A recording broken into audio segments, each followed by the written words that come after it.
All right, guys, welcome back to the channel. Welcome if you're new. Welcome to the stream. Thank you guys, as always, for taking time out of your day to hang out with me during these streams or to watch any of the content on the channel. I hope everybody's day is going well so far.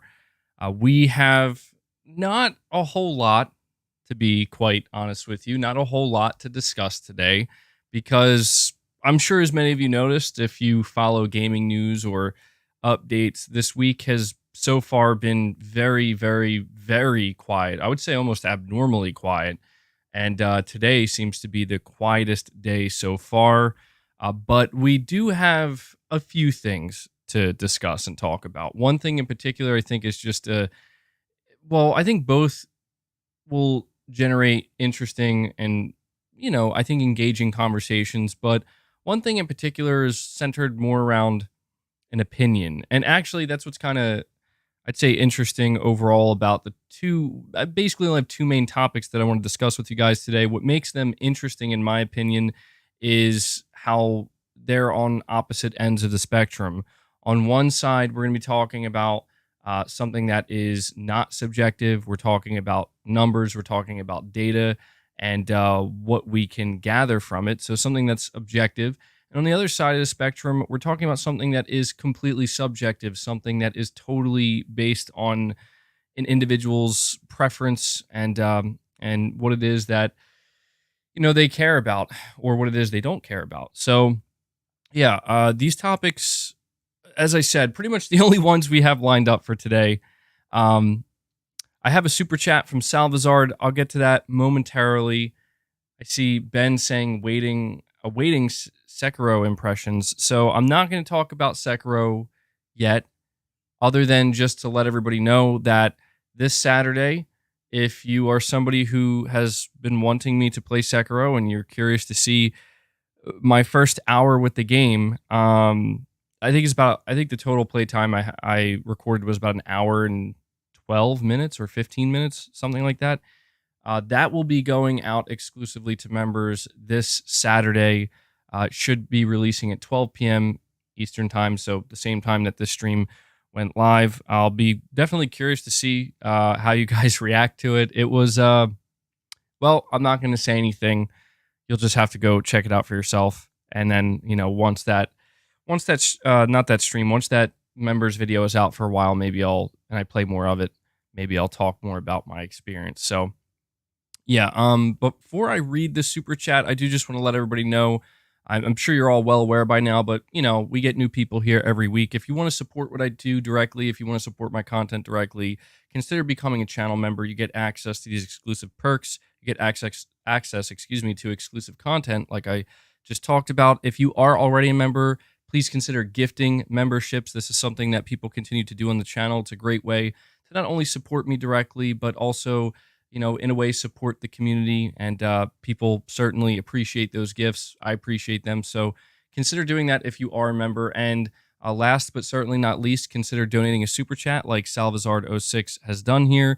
It not only supports me directly, but like I said, it just kind of keeps the conversation flowing in different directions. You guys can give your opinions, your thoughts, your reactions, anything you want to say, you can do so in a super chat. I do still try to engage in the regular chat as well. So yeah, other than that, just being here, watching the content and hitting that like button, guys. Make sure you hit that like button to show the stream some support. Certainly always appreciate it. But we are going to dive into the first topic. I want to read Salvazard06's chat first. He says, "What's up, MBG? Have you finished Twisted Metal?" So he's talking about the Twisted Metal TV series. If you did, what did you think? Also, Twisted Metal Black remake, anyone would be awesome. So the good news is I don't think we're getting a remake for Twisted Metal, but I actually just put out a post on X. I think that's how you're supposed to say it now. Giving an update on Firesprite, which is a big PlayStation studio, one of the biggest. They have over 250 employees there.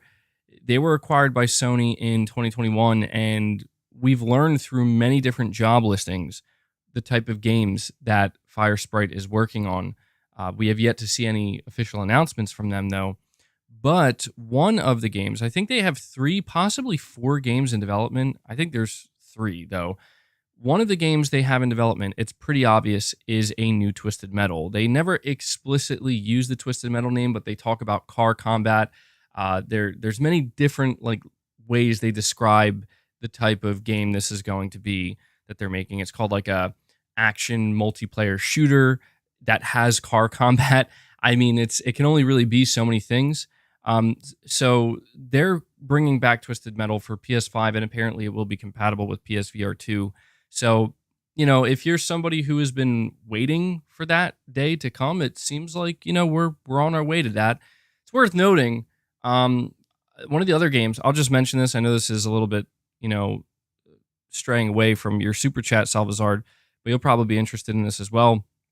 Firesprite Games does actually have a AAA narrative action or narrative adventure. I think that's how they describe it. Narrative adventure horror game in development.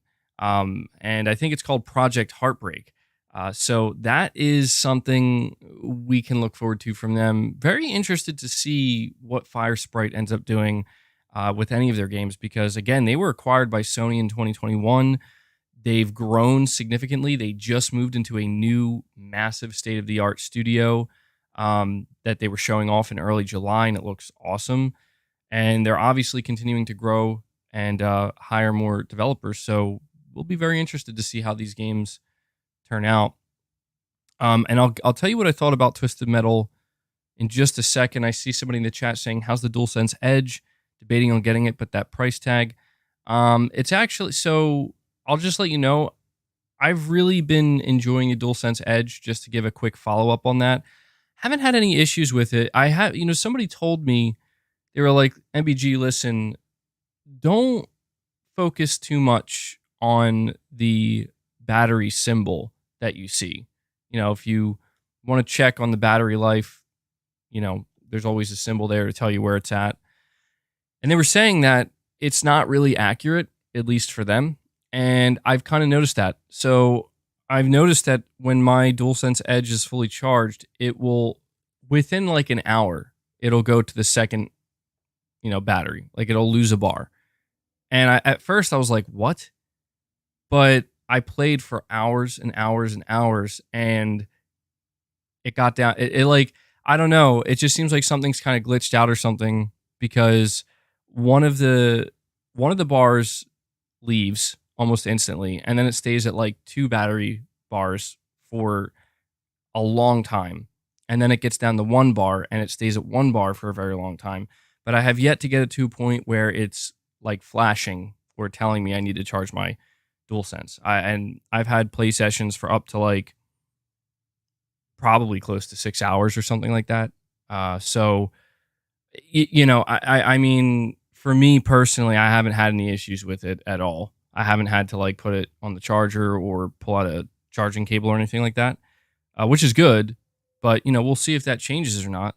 But generally speaking, I'm really enjoying it, man. Like so actually the thing I'm enjoying most about the DualSense Edge, which I wasn't expecting this, I actually use the short dome sticks. So there are 3 pairs of sticks that come with the DualSense Edge: the standard ones, the short dome, and the tall dome. And the short dome sticks are basically the same ones that were on the PS3 DualShock controller. And I wanted to test them out, and I thought I wouldn't like it. Dude, I feel like Sony should have went with the dome again. For the sticks for the DualSense, because it's just feels so much better, dude. It does. It feels so much better than the standard sticks. The standard sticks are good too, but that is probably the most interesting thing that I wasn't expecting. I didn't think that when I switched over to try those domes, the dome sticks, that I was going to want to continue using them permanently going forward. So really like it. Really still enjoying the grip. Yeah, I like it, man. It's a great controller. Salvazar, really quick though, just to get back to answering your question, did I finish Twisted Metal? I actually just finished it last night. And I have to give a big shout out to PlayStation Productions with Twisted Metal in particular. I gave my thoughts on what I watched of it so far. I think I was up to episode 7 when I talked to you guys about it, praising it, and it, it delivered. I would say certainly when it wrapped up. I don't want to spoil anything. I just want to say that there is a very cool moment in the last episode, and I'm not going to give details. But there's a very cool moment in the last episode that, when you think about Twisted Metal and you think about like what that game is, and you hear that they're making a show, and you're like, how is that going to work? There's just this really cool moment in the last episode that it's like, I don't know. They do a great job is all I'm going to say. They do a great job at really kind of cementing that, yes, this is a TV show, but it is kind of being true to what the game is to a pretty big extent, which was kind of unexpected to me. I really didn't expect that. And I will say this, they definitely seem to be preparing to do a season 2 of Twisted Metal, which is awesome because I really enjoyed it. It genuinely has gotten me excited for what will hopefully be another Twisted Metal game. And I enjoyed it. I enjoyed it. It'll be fun to see what they do in the future, like if they do a season 2. So good stuff. You're saying there's more talking than fighting in cars. Well, yeah, I mean, yeah, you're right, but I don't know. I guess I don't mind that because I think that they had a good balance.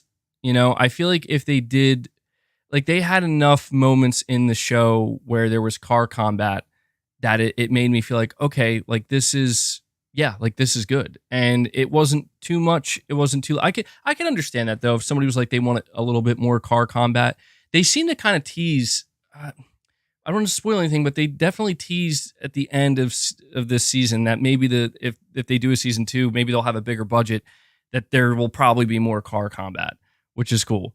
And Jay Pierce coming in, Jay gifting 5 memberships, getting us started today. Big shout out to you for that, Jay. Really appreciate that, man. I should probably get like a Twisted Metal soundbite, but thank you. Thank you so much for that, man. You say here, I'm going to help your channel MBG start off strong while I'm at work. Dude, I really appreciate that. And gifting memberships while you're at work just to show support for the channel. It's very kind of you, dude. So there we go. We got 5 members on the day. Those memberships immediately given out. So let me add that here. And again, I don't mean to keep bringing attention to this because I know most of you know, but I feel like I have to just in case there are new people here. You will see that my member goal is at 50. Again, never assume that I'm expecting to get to 50 memberships. I'm not. Enough of you have been here to witness how crazy the membership trains can get out of nowhere. And because of that, I would have to keep updating the member goal like every 5 or 10 minutes. So just putting that out there, it's that way so we can keep this flowing as smoothly as possible. But thank you so much for that, Jay. Yeah, we get some W's in the chat for Jay here. We have Drive By Joe saying, I love my DualSense Edge. I don't even touch my other controllers. Yeah, so that's all I've been using is the DualSense Edge since I bought it. I have actually pulled both controllers out, the standard and the DualSense. And the thing I really wanted to do was just kind of go back and forth immediately, just one hand to the other, kind of get a feel for like how different does it really feel? Because I feel like when you first grab the DualSense Edge, you could feel like, oh, I don't really feel much of a difference. But if you then just go from that, get a feel for the standard DualSense just back to back, it's like, oh, okay, yeah, there is a significant difference in the feel of it. And the weight as well. I like the fact that the DualSense Edge has a little bit more weight to it. It just makes me feel like, I don't know, just gives me that more premium feel, I guess. We have Drive By Joe. Drive By Joe following up Jay Pierce, gifting a membership of his own, bringing us up to a total of 6 members gifted today. Big shout out to you, Drive By Joe. Again, thank you guys so much for continually showing support here. But I give you I feel like, I don't know, hopefully I'm not overusing the Jin Sakai. I would do it again. the Ghost of Tsushima soundbite, but it's one of my favorites. So thank you so much for that drive-by, Joe. Yeah, W's in the chat for these guys. We have JECS Gaming saying, as a hardcore Call of Duty fan, I truly hope Microsoft takes care of Call of Duty because I'm not convinced that they can handle managing a franchise as huge as Call of Duty. It's interesting. I don't think I've seen many people, at least here, talk about that, but sometimes I think it's easy to forget that there are genuine fans of Call of Duty that really do care about it. And, maybe some people do have some concern of, where Call of Duty might be headed if it's, underneath Microsoft. I will say that I think that that nervousness is warranted. I think it's totally fair to be a little bit concerned about, how Microsoft may or may not handle Call of Duty, because it is a big franchise. And I think Call of Duty, it's so big and it has so much just weight behind it, just the brand name alone, that I think Microsoft would have to go so far out of their way to like destroy that or ruin it. I just don't see them necessarily doing that, at least not anytime soon, because again, the brand is just that strong. People will continue to just buy Call of Duty just because the name Call of Duty. It could be, I don't know, it could release in a not great state, people are going to buy it. It could release in a very different state, people are going to buy it. I think the only thing, truthfully, that could be done to Call of Duty to make the people who play it now consider not buying it is if they just literally make it a different game. Like, it's no longer a first-person shooter. Like it's like an action-adventure game or something. I think that would make people who play it now be like, what is happening to Call of Duty? Some people probably be really interested in that, though. I would be interested to see how that would turn out. But yeah, I just want to add one other thing to this, because it is a great question, and it remains to be seen, what the future of Call of Duty looks like. We do know that apparently Bobby Kotick, the CEO of Activision, is set to leave once this deal goes through. I think that's really what people need to pay attention to, because if there's anything that's going to cause a potential major shift in the Call of Duty franchise and the cadence and just what it is and what it's expected to be, it could be him leaving and possibly other high-end people in Activision who are running the ship there and keeping this Call of Duty machine, this yearly, machine well-oiled and efficient. Once Bobby leaves and maybe others, it is true that, it's going to be Microsoft's responsibility to take that over, to either hire the people necessary to keep it going, to fill in those shoes, because those are going to be some pretty big shoes to fill, or people within Microsoft themselves are going to have to take on that role. And,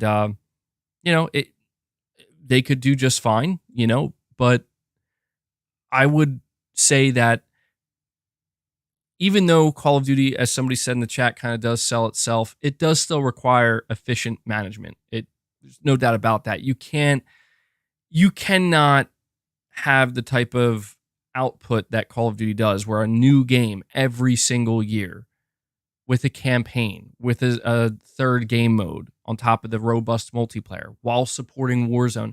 You can't do that every year unless you are very good at managing big AAA studios. So we'll see, man. It's a valid concern, and I don't wish anything ill for the Call of Duty franchise. If anything, I am, if I'm being optimistic about it, if Microsoft gains control of it, I would be kind of interested if they do make changes. I don't know that they will. I feel like Microsoft's goal with Call of Duty is to kind of just keep it the same, like keep it as it is and make that money, which is fine. But I am kind of fascinated and interested to know if Microsoft has any plans to potentially make any significant changes or do more with the Call of Duty franchise outside of what we have now. Because I used to be a big fan of Call of Duty, but I really fell off of it, That's an interesting one. You're saying people will stay because Bobby Kotick is gone. Yeah, that's a interesting take. Yeah, it could go that way. Yeah, that's true. X Defiant is still apparently coming out this summer, like, this month or September. I'm interested in that. X Defiant's going to be free to play. It was actually pretty good, man. Gotta say, it held its own. It did. It was a fun game when I played the beta. Let me see. We have Josh McGill for a member for 7 months. Appreciate that, bud. You're saying, let's go. Love the streams, man. Great times and keep it up, MBG. Thanks for all you do. I really appreciate that enthusiasm, Josh, and I'm glad you appreciate the streams, man. I always appreciate you guys showing up, listening to what I have to say, and showing your support. I mean, even on days like this, my goal is to keep a solid streaming schedule that people can rely on. Days like today, it's just the reality of it. There's just going to be days where there's not a whole lot of topics, and it's just going to be a more chill stream. But the fact that we have over 300 people here, just here to hang out, listen to what I have to say, it means a lot. So appreciate that enthusiasm, Josh, and I'm glad you enjoy the streams. And we have Jay Pierce with a $5 super chat saying, you see on the PlayStation Store, they have so many sales for Call of Duty. I'm guessing Sony wants those profits before Microsoft has it. What do you think, MBG? I mean, the logic is there, certainly, but the problem with it, Jay, is that Sony doesn't get to determine if Call of Duty goes on sale. I mean, as far as I'm aware, it's actually up to the publisher. Like, in this case, it seems that Activision may be the one trying to get whatever they can for whatever reason at this moment in time. One of the reasons I think that so many Call of Duty games might be going on sale, well, you mentioned the PlayStation Store, but I did notice that there's a big resurgence on Xbox playing classic like games like Call of Duty Black Ops, Modern Warfare 2, Modern Warfare 3, Black Ops 2. These older games, I know that there's been a big resurgence in that because I think Microsoft actually fixed the servers, which is really cool of them to do. And people are now just like buying the game in droves. So maybe they were like, you know what, let's just do like a sale like Activision. Maybe they're just like, let's do a sale across the board, see if we could just get some extra money off these older games. Right. But I don't know, man. I don't know how it works. Maybe Sony does have a little bit of say in that. I'm not sure. I'm not entirely sure. But again, the logic is there. I could see why, I could see why you would come to that conclusion. Yeah, Sony's been I think it's clear by this point. Well, I don't say entirely clear, but it seems by this point that the speculation and the assumption that I and many others had once Sony signed that deal for Call of Duty, Sony hasn't talked about it anymore. Sony has been quiet, hasn't said a word. So I think that the speculation that Sony is kind of out of the loop now with Call of Duty and everything. So speaking of Call of Duty, I just want to mention this too. I'm sure you guys have noticed a bunch of stuff for the next Call of Duty, Modern Warfare 3, is leaking, and it's clear that it's going to get revealed imminently. Going to be so awkward. I don't know if... I think it's actually going to have PlayStation marketing, and that is genuinely awkward. I mean, that is about as awkward as it gets, unless maybe Sony and Activision agreed to not do the marketing for this last game. But I know that they have a contract. So, in the next week or two, we could see the next Call of Duty revealed with PlayStation logos all over it. And get this, some kind of exclusive PlayStation exclusive operator or something like that. I mean, is that not going to be the weirdest thing ever? Saying it's pretty funny. I mean, it is kind of funny in a way, right? Where it's like, but it'll be the last time ever. And I don't know, man. What a weak way to go out, right? Like, it's so weird to think that the last game that Sony will have the marketing rights to when it comes to Call of Duty is Modern Warfare 3. I don't know, man. Is there hype for this game? I know it'll do fine. It's got the Modern Warfare logo on it, but Modern Warfare 2 came out last November, and they're about to come out here and be like, we want you to pay $70 for Modern Warfare 3 now, exactly 1 year later. They're almost treating it.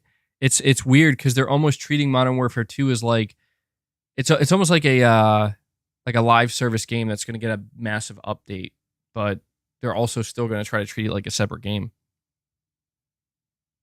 So weird. It's because normally it's like Modern Warfare, Black Ops, something else, maybe like Advanced Warfare or whatever, and then Modern Warfare 2, and then Black Ops 2, and it just this is like the first time I think we're seeing where it's like you're gonna get Modern Warfare 2 this year, and then next year you're gonna get Modern Warfare 3. It's like what? I don't know, man. It'll be weird I'm more interested in Call of Duty's reveal this time around than I normally am, just because I'm fascinated. I'm interested in seeing the response to it, right? Like, how are people going to react to it? And especially if the PlayStation marketing is there, how are people going to react to that? MBG, they are doing MW3 so they don't have to change Warzone since it's built with Modern Warfare 2. That's a good point. Yeah, I keep forgetting about that. Honestly, I continually forget about Warzone, but I know it's huge. So that's actually, yeah. Saying these Modern Warfare games are remakes. Yeah, they pretty much are. What's weird is I remember when Call of Duty Infinite Warfare came out, they were so worried that the game was going to flop that they bundled in for like $80. You still had to pay for it. Call of Duty 4 Modern Warfare Remastered. And let me tell you, man, that was that was such an awesome thing. Like I didn't care about Infinite Warfare at all. I bought it for the Call of Duty 4 remaster, and they did such a good job on that. Although they did add microtransactions, which was ridiculous, but it was irrelevant, like you just had the classic game there, and they made some quality of life improvements. I can't believe that they haven't remastered like some of these other Call of Duty games with the multiplayer, like Black Ops 1. Like, how has Black Ops 1 or 2 not gotten like a full-blown remake or remaster? I think people would love that, man. I think people would be I would be all over that. It's nostalgia, and those were some peak Call of Duty games. So I don't know why they never decided to do that. But maybe, I don't know, maybe they're saving it, right? Maybe they're being smart about it. Maybe they're saving it for like if Call of Duty sales really start to tank one day, that'll be their like, break glass in case of low sales, something like that. You're saying Microsoft might do it? Yeah, true. That would be interesting. Maybe that is something Microsoft could do. I think they would get a lot of praise for that. If Microsoft was like, hey, we're going to remake Black Ops 2. I think they would get a shit ton of praise. That would actually be really smart. That's a good idea. If I was Microsoft, I would do that. But yeah, I know the timing of this conversation, not the first topic I had in mind. I don't have it listed here, but talking about Call of Duty, big Call of Duty reveal apparently coming. I think it's rumored to happen next week or something. So MBG, when it comes to Sekiro, are you going to play more before your next stream and share your thoughts? I'm very unsure about that. I want to see how my Sekiro gameplay video performs with my members before I make that decision, because if it performs really well, and there's like demand clearly where it's like, please do a part 2, then I'll just stay where I left off and I'll continue to record myself. If it's like one of these things where some people enjoy it, but generally it's like most of my members are not very interested in it, then I'll probably play it on my own time and report back to you guys and give you my thoughts. I'm not giving any thoughts yet. I'm not giving any opinions on Sekiro yet. I want to, again, save it for the gameplay for members to watch. All right, so we're actually going to dive into the first main topic here. And I don't know where exactly this conversation is going to go, but I do know that I want to this is a topic we have discussed before, or at least the points that I'm about to make, I've made very recently. But we have new data to go over, And this is where I just want to report to you guys what's going on. There are always people who ask the question, like, why do people care about sales, like console sales, game sales? Why do they care about the data and the numbers? Uh, I don't know. The only thing I can tell those people is that that's just kind of how humans are. Everybody gravitates towards different interests and different things. There are people who find this type of data interesting and valuable. There are others that don't care about it at all. So it's up to you to decide like whether it matters to you or not. I'm not here to say that it matters, but to me, it does highlight something. It proves a point that I've continually tried to make, and now more than ever, like I think this is pretty much like the best proof we could have asked for in terms of it depends on like if you were asking for this, right? Like me, I wanted some answers. I wanted to know all of the conversations that occur on the internet.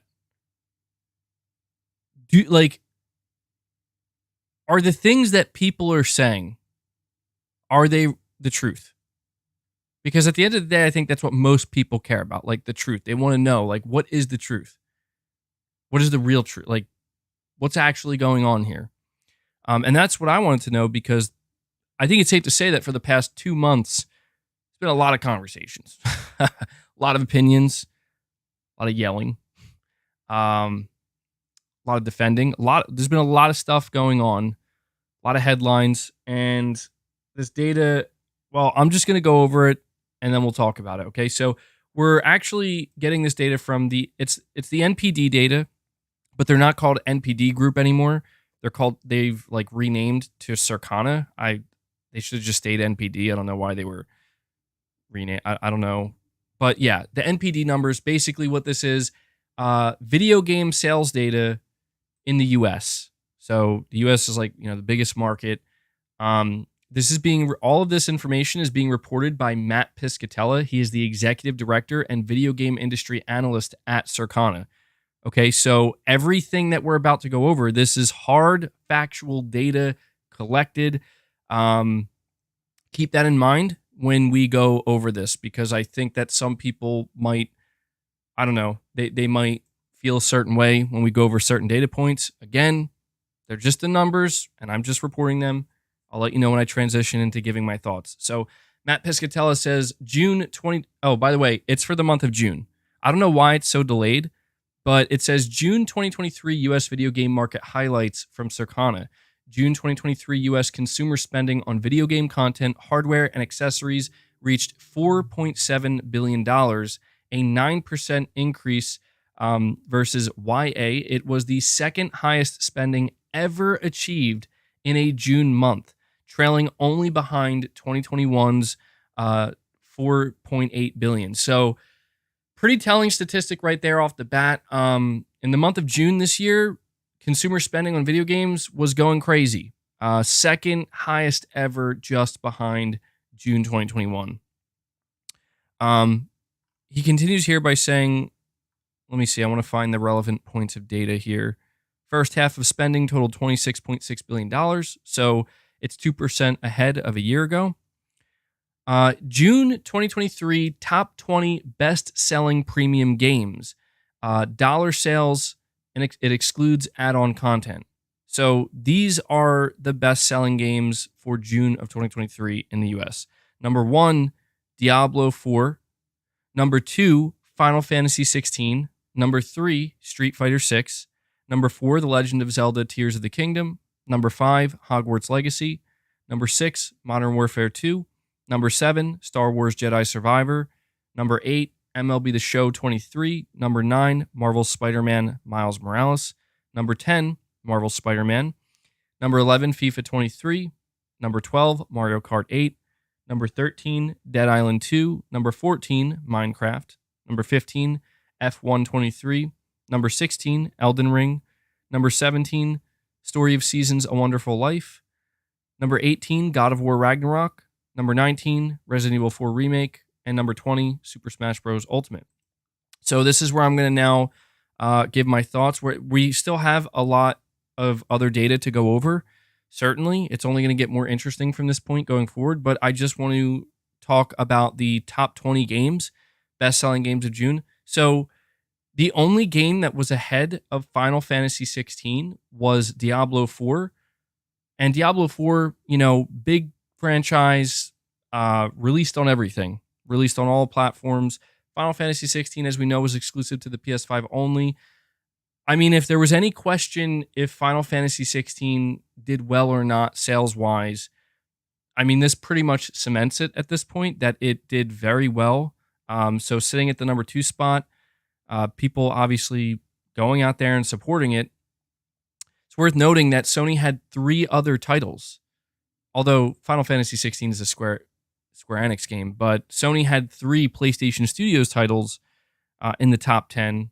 MLB The Show 23, Miles Morales, and Spider-Man, and even God of War Ragnarok still hanging in the top 20 at number 18. So, generally speaking, my takeaway from this is, number 1, Final Fantasy 16 did awesome, and Sony continues to, I don't know, they continue to benefit from their marketing cycles, or their older games, I guess I should say, continue to benefit from their marketing cycles, where I think it's fairly obvious and safe to say that Spider-Man Miles Morales being at number 9 and Spider-Man being at number 10 is due to the PlayStation Showcase that happened at the end of May, where we got 10 minutes of gameplay footage, right? I think in total, that gameplay footage garnered like well over 20 million views, 24 million views. So certainly people feeling excited, going out there, buying these games. And, MLB The Show is a live service game underneath Sony that's also available on Xbox. So it makes sense that would kind of be hanging around in the top 10 there. So, yeah, generally speaking, June, in terms of sales for their games, seems to have been a really good month. And I have no doubt that Sony and Square are happy with Final Fantasy 16. So it's worth noting, and I forgot to mention this, digital sales are not included. So it's hard to determine how much different this list would look if digital sales were included.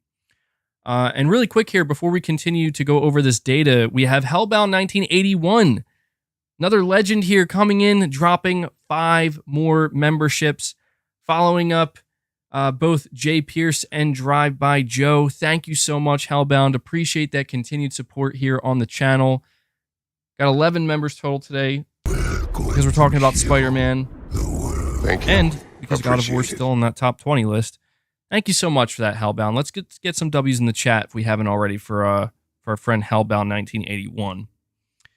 But continuing on here with this data, Matt Piscatella then reveals the year-to-date 2023 top 20 best-selling premium games. Again, does not include digital. So the top 20 best-selling games of 2023 is as follows.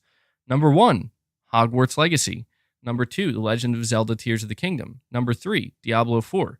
So just goes to show how many copies Diablo 4 sold.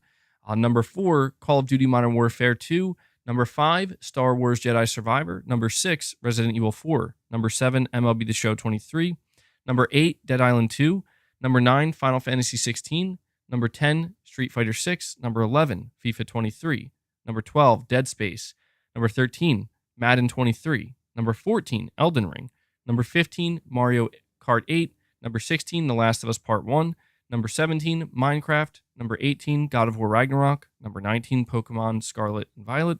Number 20, Marvel Spider-Man Miles Morales. So, Hogwarts Legacy, number 1, man. Best-selling game of the year so far. And you see so many games here, right? Like, I mean, let's look at this. So we have one... I'm not going to count Final Fantasy 16 because it's not a PlayStation Studios title, but 1, 2, 3. So I think Sony has 3 games. No, 4. They have 4 PlayStation Studios titles that are in the top 20 best-selling games of 2023. So none of these games, except for MLB The Show 23 and Final Final Fantasy 16 actually came out this year, which is crazy. So The Last of Us Part 1, God of War Ragnarok, and Spider-Man Miles Morales. It's crazy that Miles Morales is still in the top 20. These are games that didn't come out this year, so they're definitely showing some legs here. I think The Last of Us Part 1 is on this list due to The Last of Us HBO. I think that's safe to say. And Miles Morales probably got bumped up by Spider-Verse, right? And God of War Ragnarok still hanging in there strong. But yeah, Final Fantasy 16 sitting at the number 9 spot. So it came out in June. So I think that's pretty good, for a single platform. Not bad, not bad. Some interesting stuff here, Some interesting stuff. Continuing on, Matt Piscatella reveals spending on video game content increased by 7% in June when compared to a year ago, totaling $4.1 billion. Console and PC digital premium download spending in the month increased by more than 50% year on year. I want to say that again. That is substantial. Console and PC digital premium download spending in the month increased by more than 50% compared to 2022. People are buying premium games, like a lot. Like that number that's a huge jump. Really it could speak to just the type of game releases we've gotten this year compared to last year, but that's really good. That's good. So he continues by saying content spending during this year's first half reached $22.8 billion, flat to a year ago, an 8% increase in content spending on console, and a slight gain in non-mobile subscription spending were offset by declines in the mobile and the PC, cloud, and non-console VR segments. Diablo 4 was the best-selling game of June, instantly becoming the number 3 best-selling game of 2023 year-to-date. 4 other new releases appeared among the top 20 bestsellers, including Final Fantasy 16, Street Fighter 6, F123, and Story of Seasons: A Wonderful Life. Launch month sales for Street Fighter 6 more than doubled those of Street Fighter 5. Street Fighter 6 enjoyed the highest launch month dollar sales for a head-to-head fighting game since the April 2019 launch of Mortal Kombat 11. In mobile content, Sensor Tower report. So I'm not going to go over mobile content because frankly, I don't care. Sorry if anybody cares about that. It says here spend trends in June 2023 were relatively flat compared to June 2022. Actually, my bad. I'm continuing to read about the mobile. Let me move past this mobile. So it says here video game hardware spending increased 22% versus last year to $454 million. This is the highest video game hardware spending for a June month since the $617 million reached in June of 2008. So, yeah, a lot of people going out there buying consoles in the month of June. Continues by saying double-digit percentage growth in PlayStation 5 spending offset declines in spending on the Xbox Series and Switch. So this is, if again, we're focusing on PlayStation here, this is a key takeaway.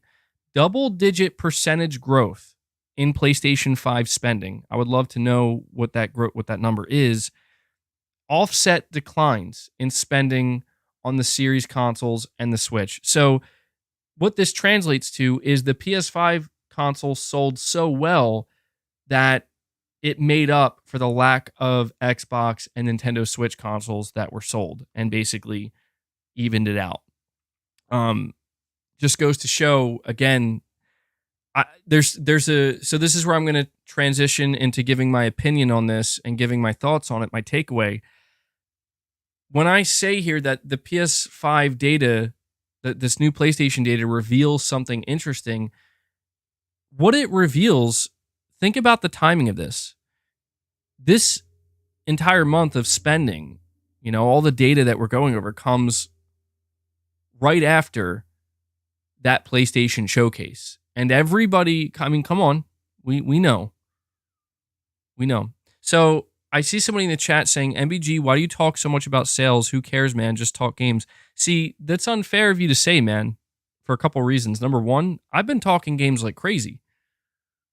This is just one segment of the podcast or the stream. So, I don't mean this I really don't mean this in a rude way, but if you're not into this conversation, I would highly recommend not listening to this part of the stream. But another reason why I think that's unfair is because, well, maybe you weren't here earlier, but I'll just say it again. I made it clear earlier that, look, man, there are some people that are interested in talking about this data and sales, and there are people that are not interested. In this case, I am interested. I'm fascinated by it. And there's a key takeaway here and a point that I want to make based off of this data. So, again, nothing I'm saying here, I don't mean it in any rude way, and I apologize if it comes off that way, but it's just, I get it, man. Like, not everybody's interested in this stuff. I totally understand that. But for me, I am interested right now. So, it's not going to be the only thing I talk about for this stream. So there is at least that. But I just wanted to highlight that the data we're going over here, and specifically focusing on PlayStation, this comes after the PlayStation showcase that happened in May. And the big key factor here for me is that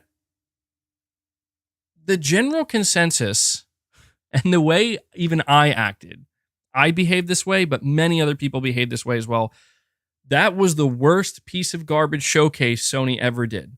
Like, I mean, I was raging. I calmed down, of course, but people were raging.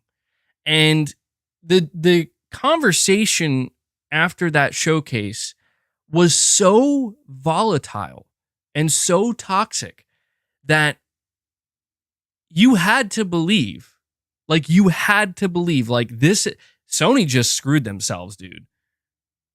They just hurt themselves.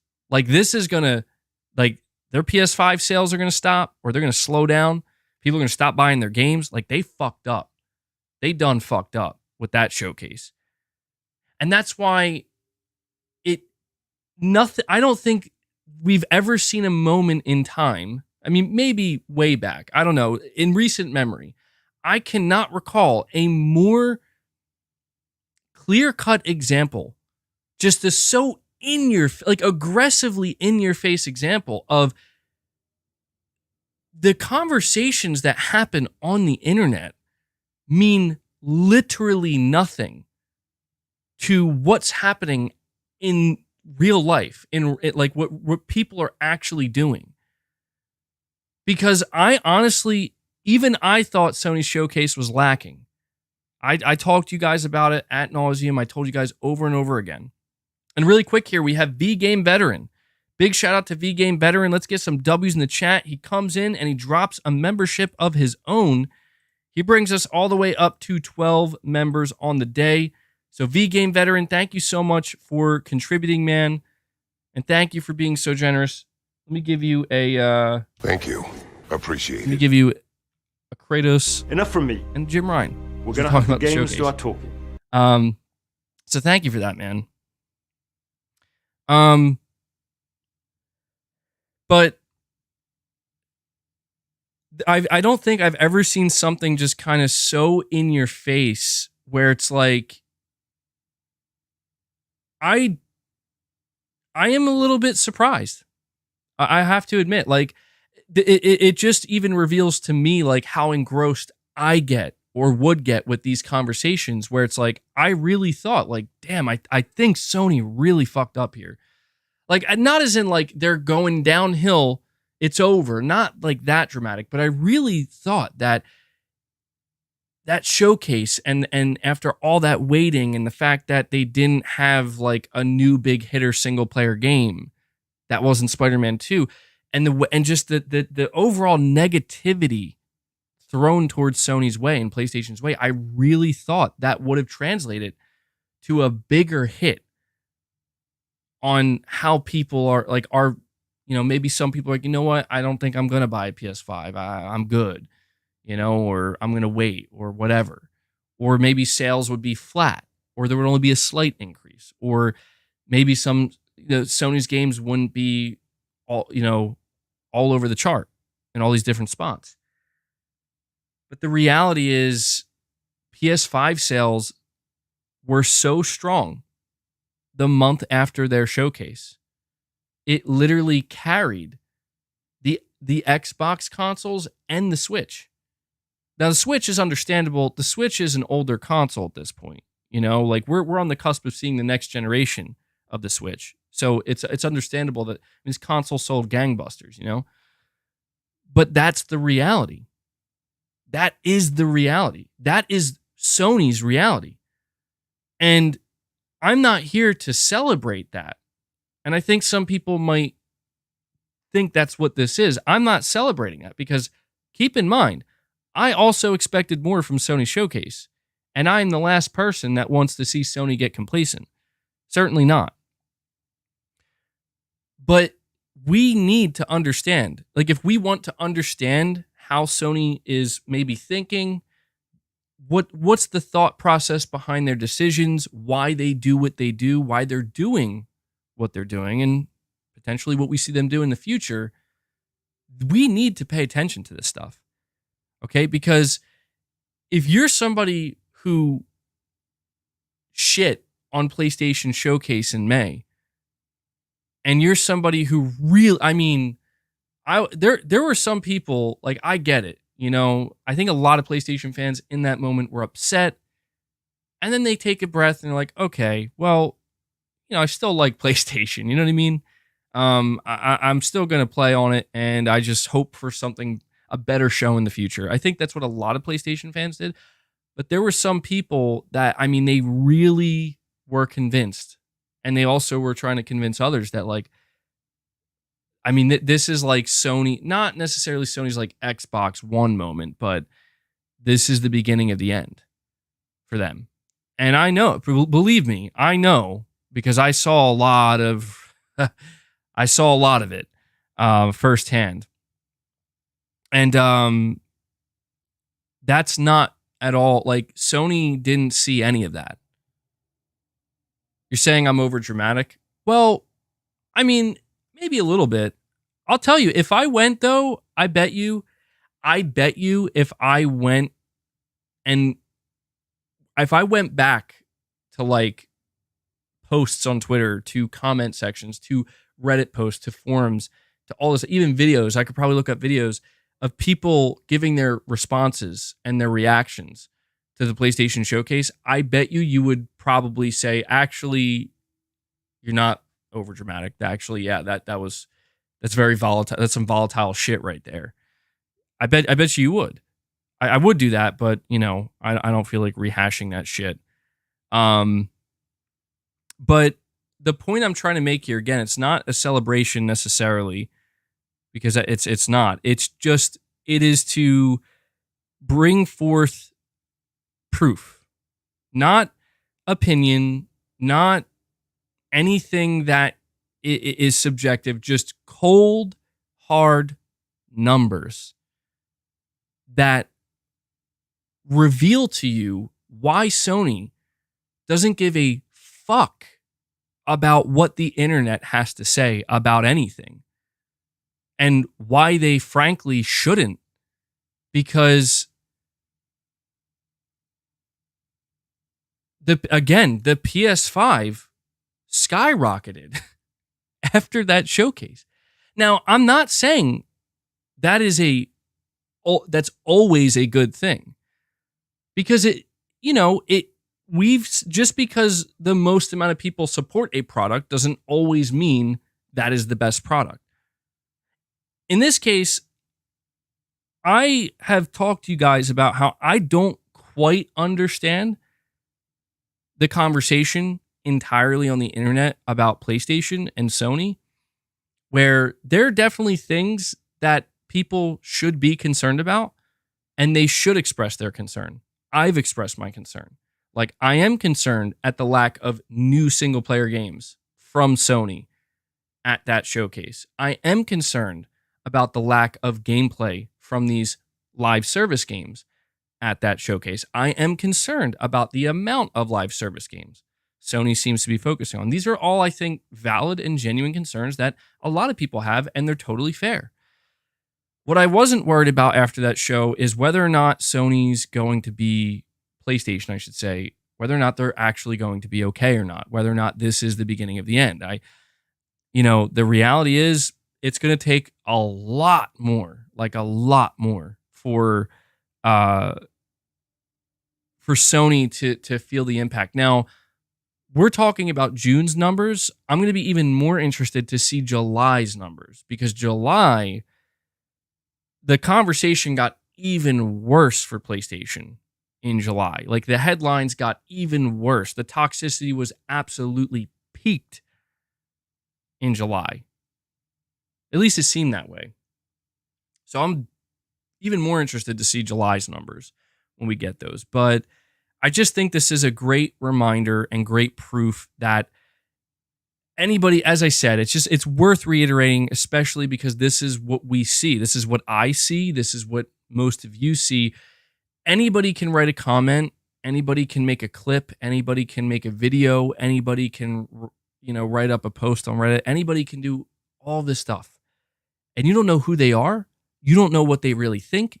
Most importantly, you don't know where their money's going. But the data doesn't lie. And the data is here telling you that the money's going to Sony. That people are going out there and buying PS5s and they're buying PlayStation games. Not just, to a healthy degree, like to a very healthy degree, to a substantial degree, to a consequential degree. So if you're Sony after that May showcase and you look at comments, you see, you go on YouTube, you go on Twitter, you see people bitching, you see people moaning. Don't get me wrong. I think they need the feedback. It's very important. It is very important for fans like us and many others and players to give feedback. But the problem is that a lot of times, as you guys know, the feedback that they see it does not come in the form of, hey, Sony, I think that showcase was okay, but it was lacking in some areas. And here are a couple of things that I hope to see at the next showcase. No, people do try to give that feedback, but they get completely drowned out by sometimes even people like me when I have like an emotional response where I'm like, what the fuck was that? Like people getting emotional about it. And you can't get proper feedback that way. And I'm guilty of that. And that's where I want to improve going forward, where honestly, I realized the way I handled my reaction to the PlayStation Showcase. Sometimes I don't think, look, dude, I'm just a YouTube content creator. I highly, highly, highly, highly doubt anybody from Sony is watching my content, let alone my reaction, to see like, well, did MBG enjoy the showcase or not? But that's the thing, is like, if I change my approach to these things and make it so that I approach it in a more respectable way, in the future, maybe, who knows, maybe somebody would be willing to listen to me. But I got to realize at some point that nobody's going to ever listen to me when I'm fucking yelling and screaming. Like nobody who can actually make changes or make a difference is going to pay attention to that guy, whether it's me or anybody else. And I should probably keep that in mind going forward. So that, to me, is one of the biggest takeaways from some of this data that we're going over here. I just, again, if the showcase was that bad, then you would have to imagine it would have had some type of negative impact of any kind, just something. But it didn't, man. And yeah. B Flesher, you're saying MBG, I didn't think it would have a major impact on console sales. I more thought that it showed a sign of complacency, which could lead to that in the further future. And yes, that right there is the type of nuance and balance required for these types of conversations where, I remember having conversations with you guys about that showcase, or just on my channel or on X. It's going to be so hard to get used to calling Twitter X. Jeez. It's really hard. I don't think I'm going to be able to do it. But having these conversations on that, social media platform, and there were a lot of people that they responded pretty negatively to my how intense I was becoming with my emotional response to what was going on. And a lot of people, I think, they kind of got defensive, and they were saying like, look, man, was the showcase lacking first party wise? Yes, but there were a lot of great games shown. Like, there were good games. And I still see that now, where I still see, like, for example, I put out a post where I simply just say, I hope Sony does another showcase this year, because I feel like their first party presence was lacking. And, the amount of people that flood to that, not that they matter, but it's just, it just goes to show the amount of people that flood to something like that, and they just say like, yeah, that was just the literal worst piece of shit I've ever seen. That was disgraceful. And it's like, whoa, like, guys, it was not great. Maybe not even good. Maybe we could say that. Yeah.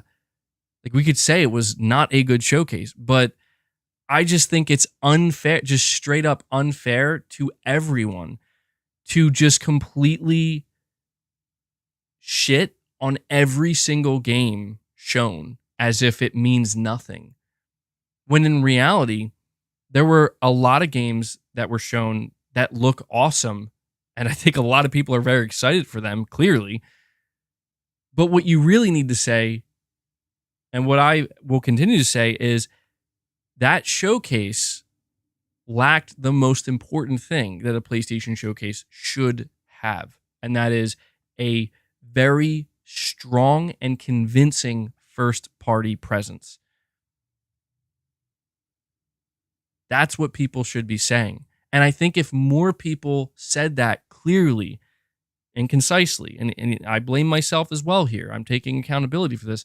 If we all get together and say that clearly and concisely, and we cut through the noise, that might be the thing that Sony picks up on. But, again, I don't know that we can do that when there's just so much noise, and how loud it can become. Somebody pointed out that Herman Hulst hasn't been on Twitter since the day of that showcase, and you can't blame him. I don't know if that's true or not. I haven't checked, but you can't blame him, because it's like, he put out a tweet expressing his excitement and how good he felt about the showcase, and oh my God, dude. Like, if he really, you just gotta hope that I hope he got the message, and that is, hey man, I hope you realize that isn't really what the fans truly wanted. It would, like, Spider-Man was great. The other games, not enough. Not enough, not what people are going into the show expecting. But that's the thing, man, is if you're Herman Hulst, again, and you're Jim Ryan, and you look at the sales data for the month of June, right after your showcase, what is your takeaway? You know what I mean? And this is where things do get kind of tough, where what is Sony's takeaway? I'm pretty sure their takeaway is, well, it must have been a success because we're thriving, we're booming. And that's why I think that what B. Flesher said earlier is something we do have to always keep in the back of our minds, and always remind ourselves that the worry and the concern for PlayStation isn't immediate. It's not right here, right now, as many people would try to convince you of. And that's the real kicker of it all, is people want to shit on PlayStation right now and make it seem like Sony's at their worst right now, and then they convince other people, and they kind of engage in these confrontations, when in reality it's like, no, they're doing fine now. They're going to continue to do fine. We need to, if anything, worry about the future, and not like be fear mongering and like, oh my God, but just, we need to pay close attention to what Sony is responding to and what they are seemingly not responding to, because that will determine whether or not they're hearing and listening to the actual fans and the people and the customers and the people who are actually in support of the brand and want to be in support of the brand and like the brand for what it offers. And I think the big, we're going to learn a lot about Sony and how much they really listen or don't listen based on these live service games when they start to roll out. I think whenever Sony does do their next showcase, who knows when that's going to be? It could be this month, it could be next month, it could be June of next year, it could be September of next year. Who knows when their next showcase is going to be? But what I do know is that I'm going to be paying very close attention to that showcase to see if Sony changed the not it's not like just about the amount of games, but I just want to see if they're going to have that impact with their first party that we all know, that Sony should know they should always have at a showcase. I'm going to be looking very closely for that. And I think that'll give us a good idea, because if Sony has another showcase where they struggle to have a that first party punch, I guess is what I'll continue to call it, that people expect, I would be very concerned at that point. I would. If we go 2 showcases, and then Herman Hulst comes out of that second bad showcase and says, yeah, that was great, wasn't it, guys? It's like, bro, what's going on here? That's when the real concern begins, where it's like, so about that complacency we were talking about, that we were worried about. So yeah, it's good. There's 2 sides to the coin here. There's some good and there's some not good.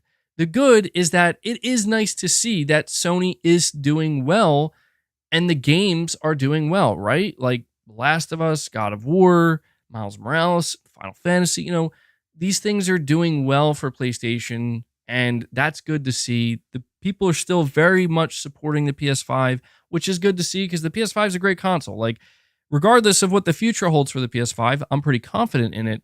There's a lot of great games out for the PS5. So, it's nice to see this stuff. It's nice to also see that, because let's be real here for a moment, okay? Like, let's be real here for a moment. The past 2.5 months, have seen some of the most toxic individuals come out of the woodwork and get a lot of support, which is fine. That's not uncommon on the internet. That's actually extremely common. In fact, being toxic on the internet is one of the most popular things you can do, and you will get attention. No doubt about that. Whether it's positive or negative, if you're toxic, you'll get the attention.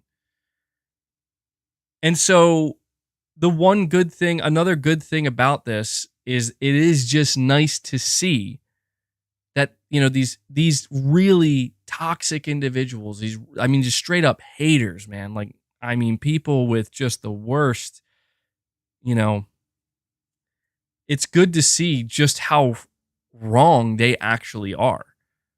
Where it's like they speak so matter-of-factly. They speak with such confidence. They speak in such a demeaning way. And it's just like, you don't know what you're talking about, clearly, because you're proven wrong by facts. Not by me, not by anybody else, by actual facts, by numbers, by data you cannot refute. So to me, that is one good thing about it, where,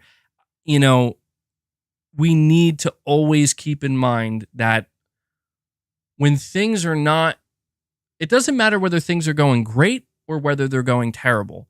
There will be extremists. There will be extreme reactions. There will be extreme opinions. And again, I am guilty of some of this, and I'm going to get better with that. I'm going to improve with that. We need to be very careful not to just nosedive into that, whether it's good or it's bad. That's the key. It's easy to say, oh, yeah, I'll never do that. Somebody says PlayStation is the worst brand ever and they're going downhill and they're done. That's the dumbest thing I ever heard.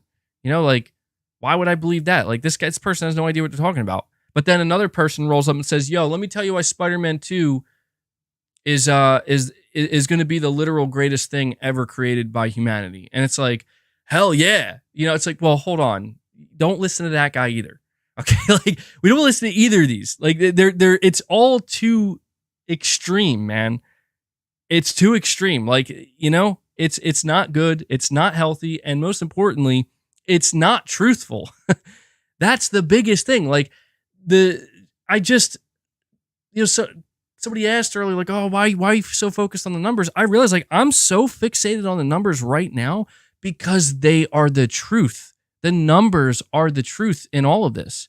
I get so involved on this channel and on other platforms in these conversations. I've been so immersed in it, so involved. I hear so much noise. I hear so many opinions. I read so much, and it all just spins around, and it's like, damn, dude. But what, like, I need to find some kind of truth in all of this. Like, what are the facts here? And these are the facts. And so, yeah, that's just, we're not done with the data, but that's really one of the biggest points I wanted to make with this. And we have, and please correct me if I'm wrong, I think I remembered how to say it correctly, Shems, right? Am I saying that correctly? We have Shems, I think that's what you told me to call you, coming in here and dropping 5 more memberships on the day. Let's get some W's in the chat for Shems. Again, I'm pretty sure I'm saying that correctly. Who comes in again and is looking to support this community, hand out some membership gifts. Thank you so much, man. That actually brings us up to 17 memberships on the day, which is great to see, honestly. Thank you guys so much for that. All right, I did get it right. Okay, I'm always worried that when I'm figuring, when I'm just learning somebody's name and how to say it or how they want me to say it, I'm always afraid I'm going to forget it and say it wrong the next time. So I'm glad I got that right.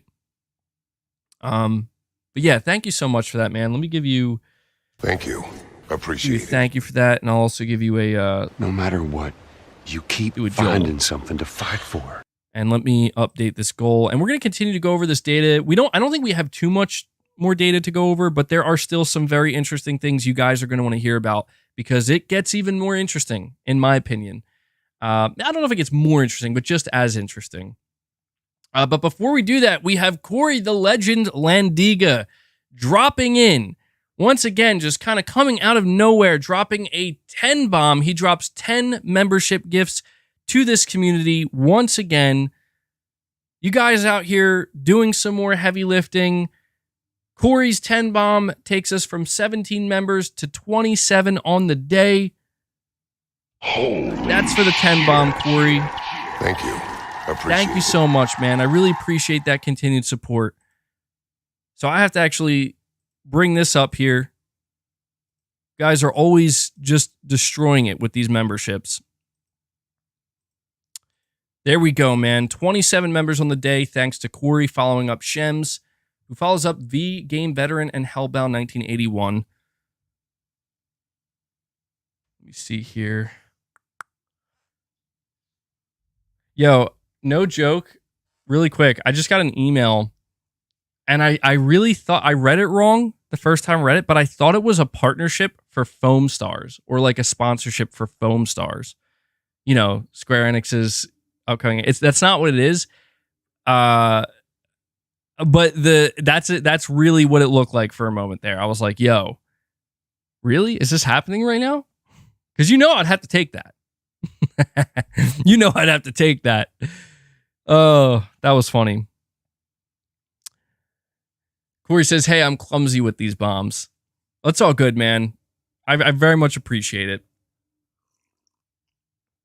So let's continue to go down this data, and because there's still some interesting stuff.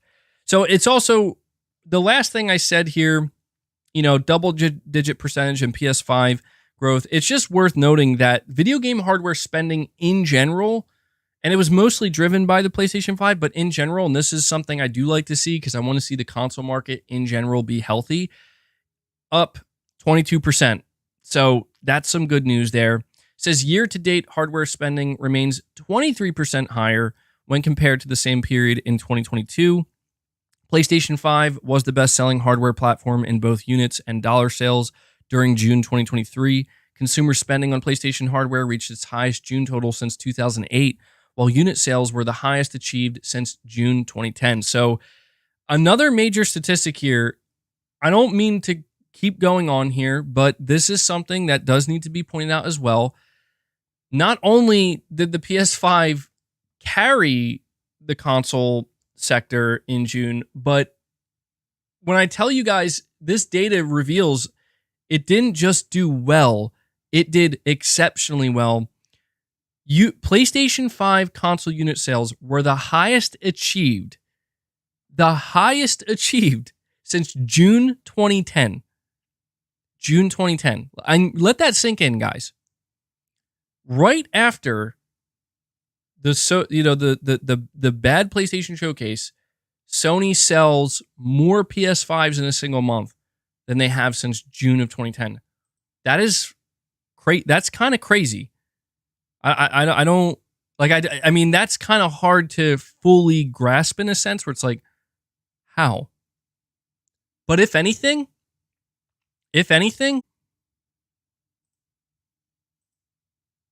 hold on, guys. Oh.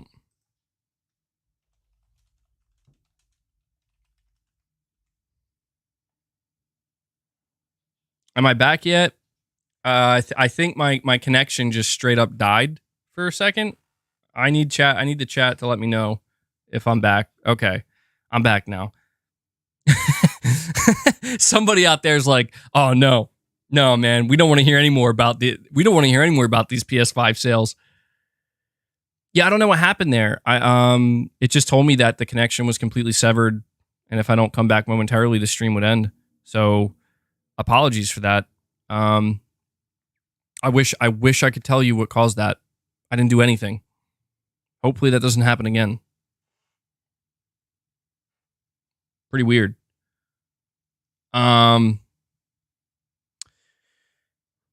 Josh with the $5 super chat. And sorry, V-Game Veteran. I forgot to mention, V-Game Veteran follows up Corey Landiga and drops another membership gift. I think that's his second gift of the day.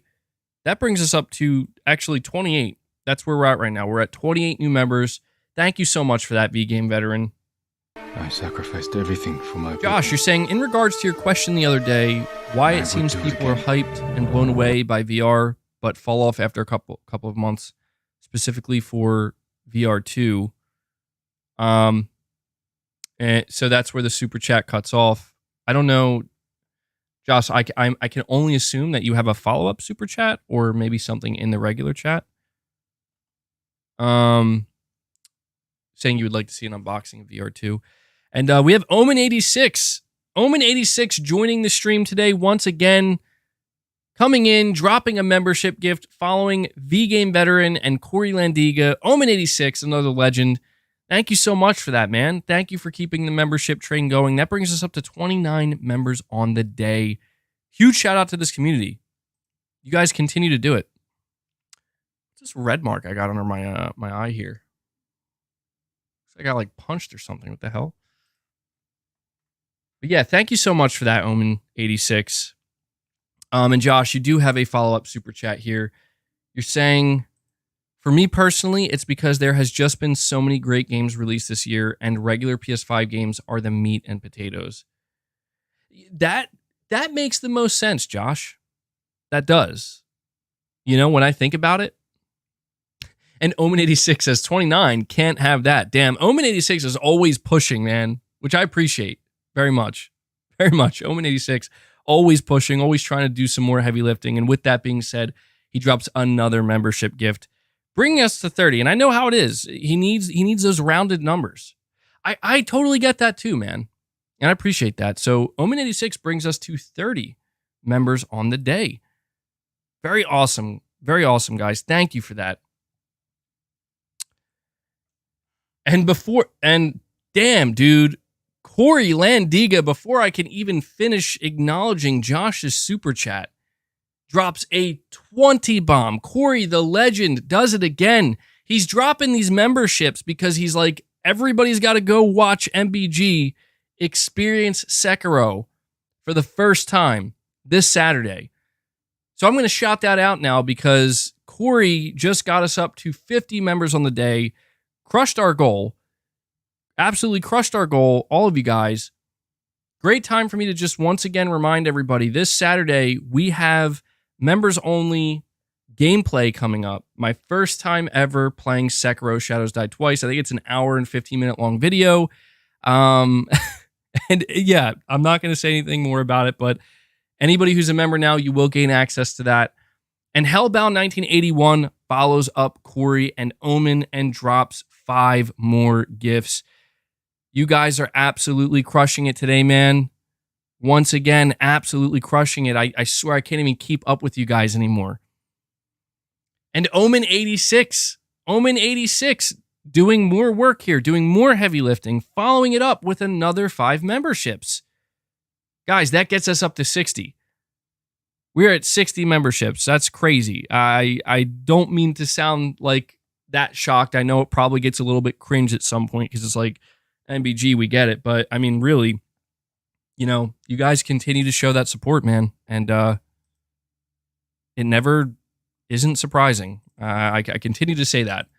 So I will actually update that member goal and we will continue our conversation. But I got to give you guys, one of those because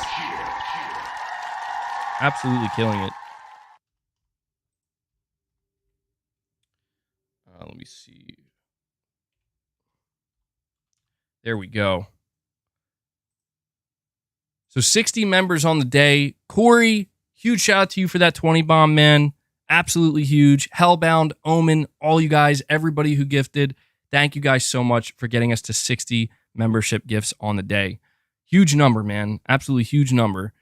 And Josh, just to get back to your super chat, man, you're saying basically a big reason why people fall off of PlayStation VR 2 not too long after getting it is mainly due to the fact that there are just so many great games releasing on PS5 and PSVR 2, but mainly on PS5 as well. And you're saying that's the meat and the potatoes. And that makes a ton of sense to me, where I think the problem with VR in general is it still isn't at that point where it has. And I don't know. That's the big question. Will it ever get to that point where it's like, I don't think it's ever going to replace the traditional experience of sitting down in front of a screen, whether it's a TV, a monitor, or even your phone, like even, mobile gaming on your phone. I don't know that putting on a VR headset is ever going to replace that. And I don't know that it ever has to. And that makes sense, man. That makes sense because it's logical.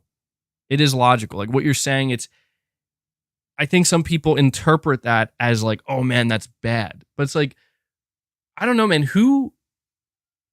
And when I say this, I actually do not mean it in any offensive way. If you are this person, I'm fascinated and I would like to know more. But I'm not sure who buys a PS5 and then buys PSVR 2 and then like they only play PSVR 2 or like 99% of their game time is on PSVR 2 and they basically don't really play many normal like traditional games. You're saying MVG trying to single someone out. Again, I don't mean that in a bad way. I find that I'm sure maybe that person does exist.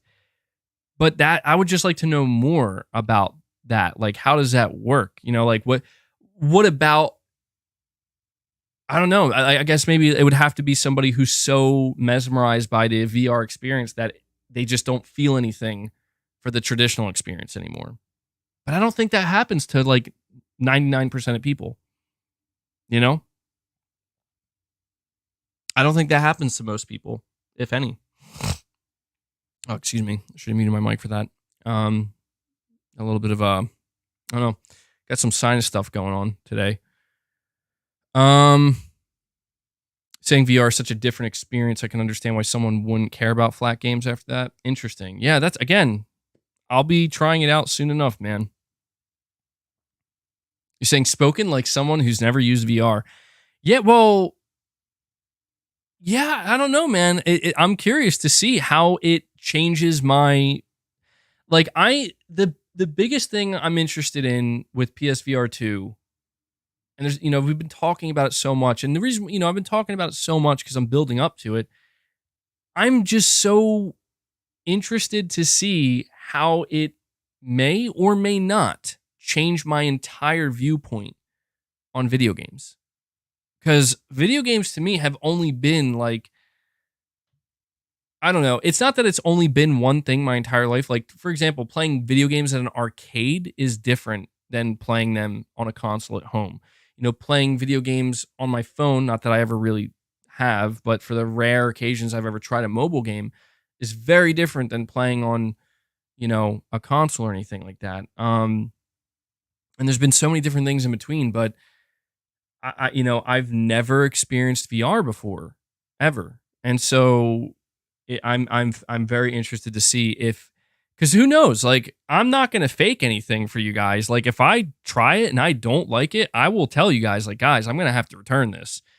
I can't, like, I don't like this, because I forget, I think it was Carlos. I don't remember his last name. I don't think I can actually pronounce his last name, but he was here last week, or the last stream.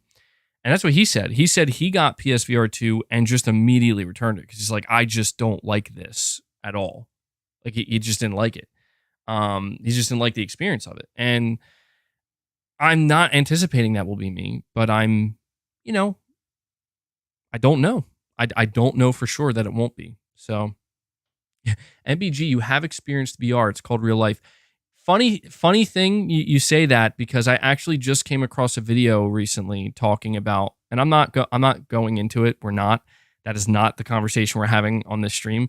But it's just ironic because I came across a video that was making an argument as to like why, like, our reality, not in like some kind of like, stupid way, but in an actual scientific way, is it could very well be a very, very, very, very advanced simulation, and we just don't know it, and yeah, I mean, that'd be pretty crazy, right?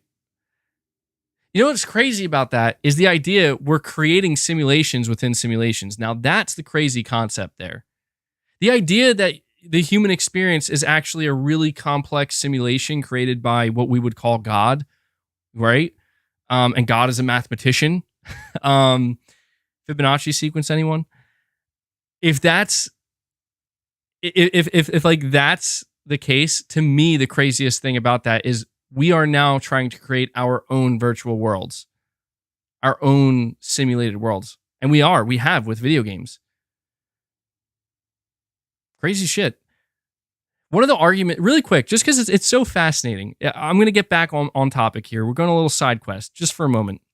One of the most fascinating things about the simulation theory is, one of the arguments against it is that the computational power required to simulate not only Earth, not only intelligence on Earth and everything on Earth and in our solar system and in our galaxy, but just the entire universe, the amount of computing power just doesn't seem at all possible. But that's where the crazy shit comes in, where it's like, well, think about the way video games are designed, right? Where when you're in an open world video game, like Red Dead Redemption 2, one of the most advanced, realistic open worlds ever created, the entire map is not loaded in at one time. As in, like, if you're in one section of the map, it's not like everything is still happening on the other side of the map. It's, if you get there, it will instantaneously load in and you won't know any different.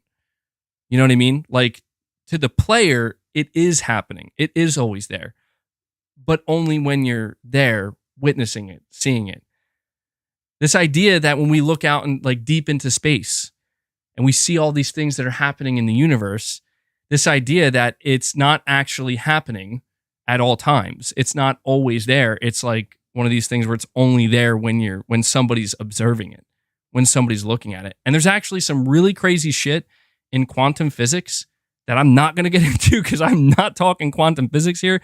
There is some crazy testing that has been done with quantum physics that seems to prove and I say seems because it just sounds so mind-blowing, that there are certain particles that apparently can become aware when they are being observed.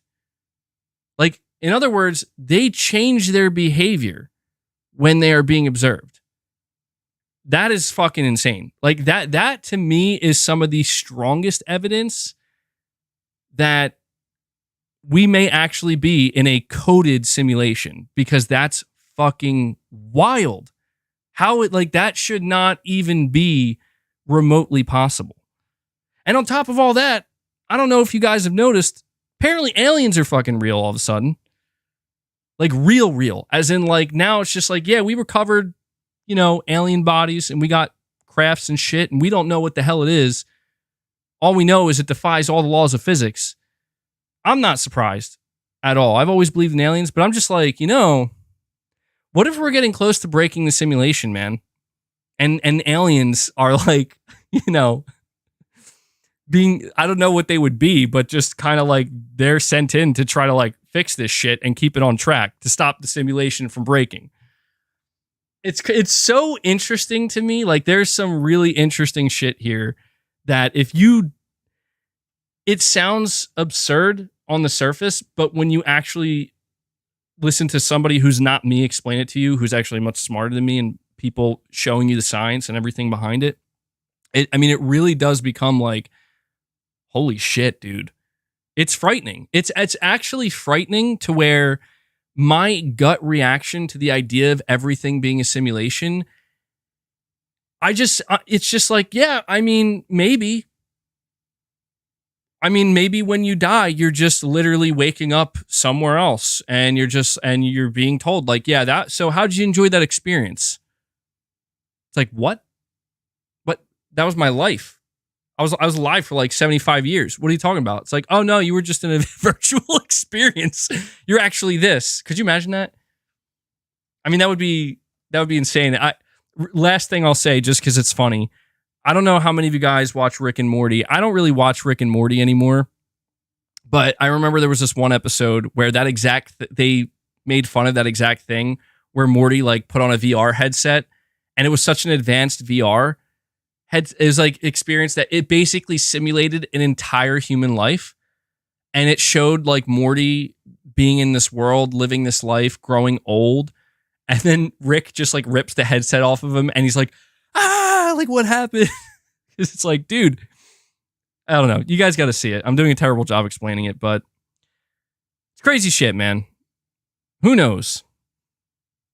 Echoes93 says Jesus is coming back. You know, that would be wouldn't that be a hell of a thing? Maybe that's the wrong way to put it, but wouldn't that be crazy? We got aliens showing up. We got quantum physicists seemingly discovering that something ain't right here. We might be in a simulation, guys. And then on top of all that, Jesus just comes down and is like, yeah, so I'm back. And it's like, like, wait. Oh, man. All right. Not going to go any further with that, because I think that got real crazy real fast. But see, that's the beauty of these streams, guys, is, you know, 1 minute I'm telling you why you can't pay attention to the trolls who don't know what they're talking about, because PlayStation's doing just fine. And then the next minute, we're questioning whether or not our existence is a simulation. That's what we do here. All right? And I enjoy it. I hope you guys enjoy it. MVG, where can I read about the quantum physics? See, it's the terminology that eludes me. I would just search like quantum physics. You probably just YouTube it. There's probably plenty of videos on it. Quantum physics, like particle testing, probably, and it'll come up. Again, it's the terminology of it all that I cannot retain.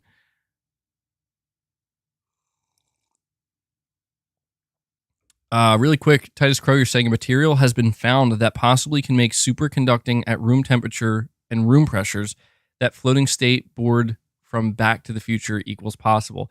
Yeah, I've been seeing a little bit of that too, and it's like, from what I understand, we have discovered stuff that is legitimately defying the laws of physics as we know them. Like, it shouldn't be possible, but we don't know how to reverse engineer it. Like, we don't know how to, like, we just don't know how it's doing it, basically. That's essentially what we're being told. Now, maybe it's true. Maybe it's not. The reality for me is that no one has shown me shit. Okay? Like, I haven't seen an alien. I haven't seen a spacecraft, you know? I mean, I hear the government or people, or certain, not the government, but certain people talking about it. Now, the government acknowledging it, but, you know, it's not that I don't believe. I 100% believe. It's just I don't know how much it matters to me, truthfully, you know? That's all. So, man, we need like an alien game, right? Like, Sony should make like a AAA, like really scary, intense, somewhat action-oriented survival horror alien game. Like, that'd be cool. Like, not super futuristic either. I saw there was that game that came out recently. I don't know if it's very good. I mean, it seems like it wasn't very good. The Grey Hill Incident or something. We should get something like that, but like AAA. We need a triple anus alien game. All right. I'm going to get back on track here. Josh, I hope you're happy because your super chats about PSVR 2 somehow led to this conversation. So appreciate that, man. And I have V Game Veteran.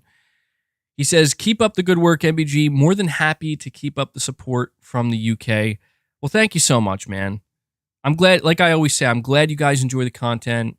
I love sitting here and talking to you guys about aliens, triple anus games, PlayStation, Sony PlayStation's numbers, and quantum physics. It's great. I love it. So thank you for the support, V Game Veteran. And Omen86 saying, after intense VR gaming, reality feels a bit weird. Is that true? That's scary. That's really... Omen, I can't tell if you're joking around or not. Are you being, like, are you being serious where after a long VR gaming session, you feel strange once you come out of the headset? Is that a real thing? I believe it. I do believe it. Because if it's as convincing and immersive as people say, you're saying as a newbie, yes? Do you think anybody, like, this is kind of dark, and I'm not trying to get dark here, but I will. Do you think there's a person out there that bought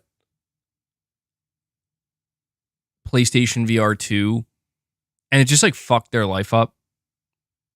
Like they just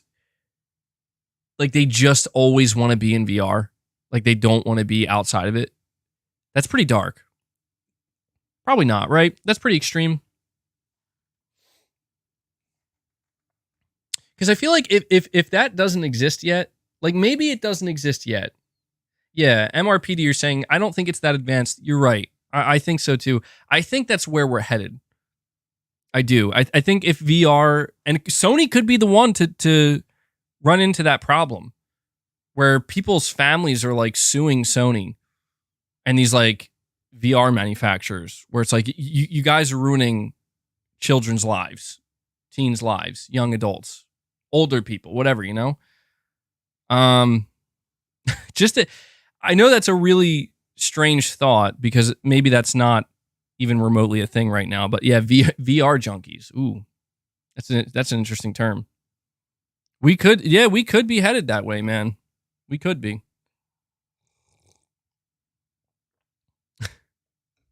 All right. Jay Pierce with another $5 super chat. Appreciate that, man. You're saying, ask Alexa if we are in a VR world. Watch what she says. Mind blown. All right, I got to get back to work. I'm listening on my headphones while I cut grass. That's awesome, man. It's always, like I say, it's always cool to hear about, you know, what you guys are doing while you're listening. I know a lot of people just like to, you know, have it on in the background while they're doing stuff. So it's cool. I'm glad you choose me to hang out with you, man.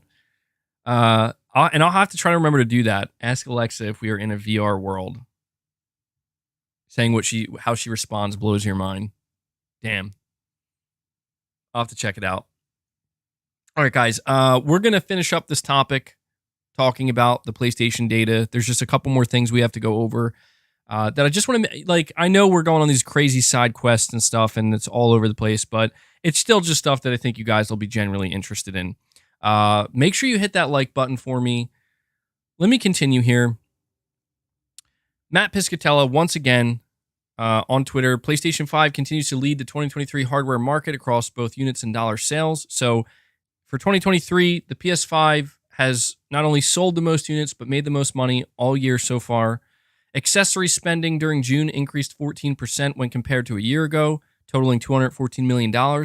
June's top 4 best-selling accessories in dollar sales were PlayStation 5 DualSense gamepads. Get this shit. Led by the DualSense Edge. You heard that correctly, people. The number 1 best-selling accessory in the US for June 2023 was not the DualSense, specifically the DualSense Edge. I think it's safe to say this controller is a big hit, man. And the timing of that for me is crazy because I just bought a DualSense Edge. So, I don't know. Maybe there's just something in the air. I don't know. Like, people like myself and others are just like, you know what? I think the time is right. I'm going to buy the DualSense Edge. So, that's crazy to me. That's crazy that more people bought the $200 controller over the $70 controller. That's crazy. I don't know. Again, these numbers for Sony, man, it's just like, you know, the amount, again, I just want to highlight the amount of people who have talked, and granted, not everybody has. There are a lot of people like it, but a lot of people kind of talk shit about the DualSense Edge. You know, they talk shit about it, and I get it. Don't get me wrong. It's not for everybody, and it is expensive. I totally get why somebody looks at a DualSense Edge and says, I ain't paying that. I hear you, man. It's not cheap, and I held off on it for a while. But the point is, dude, people are buying it. You know, like that's the point. Like not only, it's not just a few people, it's not just half the people. It's like more people are buying the DualSense Edge than regular DualSense controllers, at least for the month of June. That's very surprising to me. I did not expect that. He continues here by saying the PlayStation 5 DualSense Edge remains the best-selling accessory of 2023 in dollar sales. So there you go. There you go. You know what? Hold on. I have to. I need to roll this back. I need to correct myself. So, all right. Little bit of reality here. So actually, dollar sales. All right. So what I just said, I think, is actually incorrect, and that's I need to. Let me make sure I'm reading this right. 4 best-selling accessories in dollar sales. Okay, so in dollar sales, the DualSense is making the most money. Okay, well, that makes sense. Still impressive, but I was under the impression that, that explains it. I was going to say, like, the DualSense Edge is selling more units than the regular DualSense. No. Okay, so, yeah, fact-checking myself here. Again, facts don't care about your feelings. Certainly don't care about mine. So it's still impressive. I'd say that's still good. I think what it shows is that people are buying this controller, but to me, that actually lines up better because I was going to say, dude, like the idea that more people would be choosing a $200 controller over a $70 controller just sounds like not impossible, but just totally unbelievable. So I would love to know what the numbers are, though. You know, I mean, I don't know. I would love to just that's what I wish. I wish we could get actual like numbers with this data. That would be fantastic. He closes out. Well, actually, yeah. So there's one last thing. We've reached the end here. There's one last thing I want to relay to you guys that Matt Piscatella says, and just as a reminder, because I know we have new viewers here. Matt Piscatella is the executive director and video game industry analyst at Circana, formerly known, or maybe they're still called NPD, but I don't know if that's actually what people call them anymore. He wrote a little list here of what he calls his quick hit June market takes. He says, number 1, big premium games drove the market for June 2023. Number 2, PlayStation is having itself a year. Number 3, momentum continues to swing away from subscription services and add-on spending and swings towards new premium games. Number 4, hardware helped a bit by new portable PC gaming hardware. It's an exciting new-ish segment. So pretty significant takeaways coming from Matt Piscatella.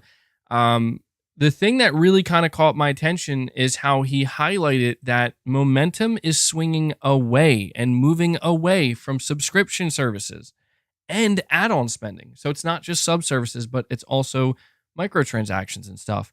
And it's actually, it's going more towards these big premium full price releases. Once again, I gotta take it down a notch. Sorry, it's just, once again, the number, the facts here show, again, it's not me saying it. I get it. I get that if MBG says, I'm not so sure about subscription services, a lot of people are going to say, MBG, please shut your mouth. We don't want to hear from you about subscription services. I totally get it. This is coming from Matt Piscatella, and he's relaying the news that subscription service spending is dropping. Add-on spending is dropping, and people are going out in droves, and what's driving the market are premium game releases. I just need to highlight this because I know that there are a lot of gamers where they take the approach and they have the mindset, and I totally am fine with this. Like, I respect this because that is how you should feel as a consumer. Okay? Like, I'm not against it. I'm not going to say you're wrong. I'm going to say the opposite. But I know a lot of people have this mentality where it's like, I just want to save money and I don't want to buy games. And that's why I like subscription services. I get that. However, I do think even those people should be aware. You don't have to care, but just be aware that if you are, if you have that belief or you have that thought that subscription services, like this is it, man. Like this is it. Not yet. Not even close. Not saying it won't be, and I'm not here to tell you that it won't be. I'm just here to tell you that right now, the data says no. It's not. Not in gaming. Not for PlayStation Plus, not for Game Pass, not for anything else. People are going out and buying games at full price. They are buying premium games. Now, you could make the argument that, well, maybe that's because these publishers are not putting their games onto these subscription services, and you are correct. But why would they when people are still going out and buying them? So the point I'm trying to get at here, and something else I'm trying to highlight, is that the data, at least for June 2023, lets us know, and June is one of the bigger months in the gaming industry, it lets us know that regardless of everything that's happening in the industry right now, regardless of all the conversations that are happening in the industry right now, regardless of what everybody wants to say, me included, right now, PlayStation is, they're on top of their game. They're thriving, and premium game sales across the industry are what's driving the industry forward. And subscription services are, it's not that they're like sinking or anything. That's not what he's just saying the momentum is slowing down and moving away from them. Now, we could see that change in the next couple months. These things, the reason why these analysts and people in the industry, even people like myself, we pay attention to what's going on month over month is because you can start to see some patterns. You can start to see some trends. And these trends will give you a very good idea, although not a guarantee, but a good idea of what you might expect going forward. It makes it a little bit easier to try to predict what might come next. I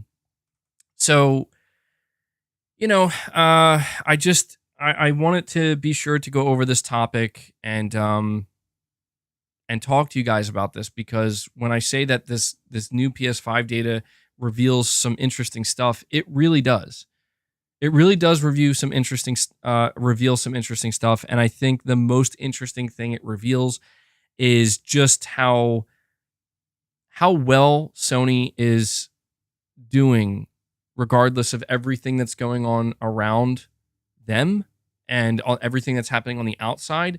They are absolutely, like, I need to emphasize, just for clarity's sake here, just to really make sure everybody fully understands, PlayStation is not just doing good. They're not just doing well. PlayStation is crushing it. Like, they are absolutely crushing it. And I'm not saying that in like a fanboy way, and like a, yeah, go Sony. I mean, sure, that's great. But I'm just telling, like, objectively, they are on top right now and they are crushing it. And the momentum, at least as of June 2023, hasn't slowed down. Not even in a little bit. It has actually, it's either stayed where it is, which is very high. Like, the momentum is it's going quick, and it's sustaining that momentum. And in some cases, it looks like it's increased. I mean, I'll say it. I will say the momentum has increased because, as Matt Pescatella pointed out, he said that the most amount of hardware units sold in June since 2010 for Sony. That's momentum increasing. And we're not even, Spider-Man 2 is still, a couple months away. So yeah, make of that what you will. Obviously, everybody's going to come to their own conclusions. My only word of advice and my only suggestion as we bring this topic to a close is I just suggest, once again, I assume many of you are engaged on the internet like I am, maybe not as much, but to a degree where you're reading comments, you're reading replies, you're listening to people. Don't just listen to me, because what I'm going to suggest to you is actually the opposite. Keep an open mind, and most importantly, be very cautious about anybody who is speaking in an extreme manner while simultaneously speaking in a definitive manner. And I know that may be, again, weird advice coming from me because I've done that exact thing. But even I've learned that I've been wrong. Certainly, I've been wrong. And I've been humbled as well. And so this is not necessarily about being right or wrong.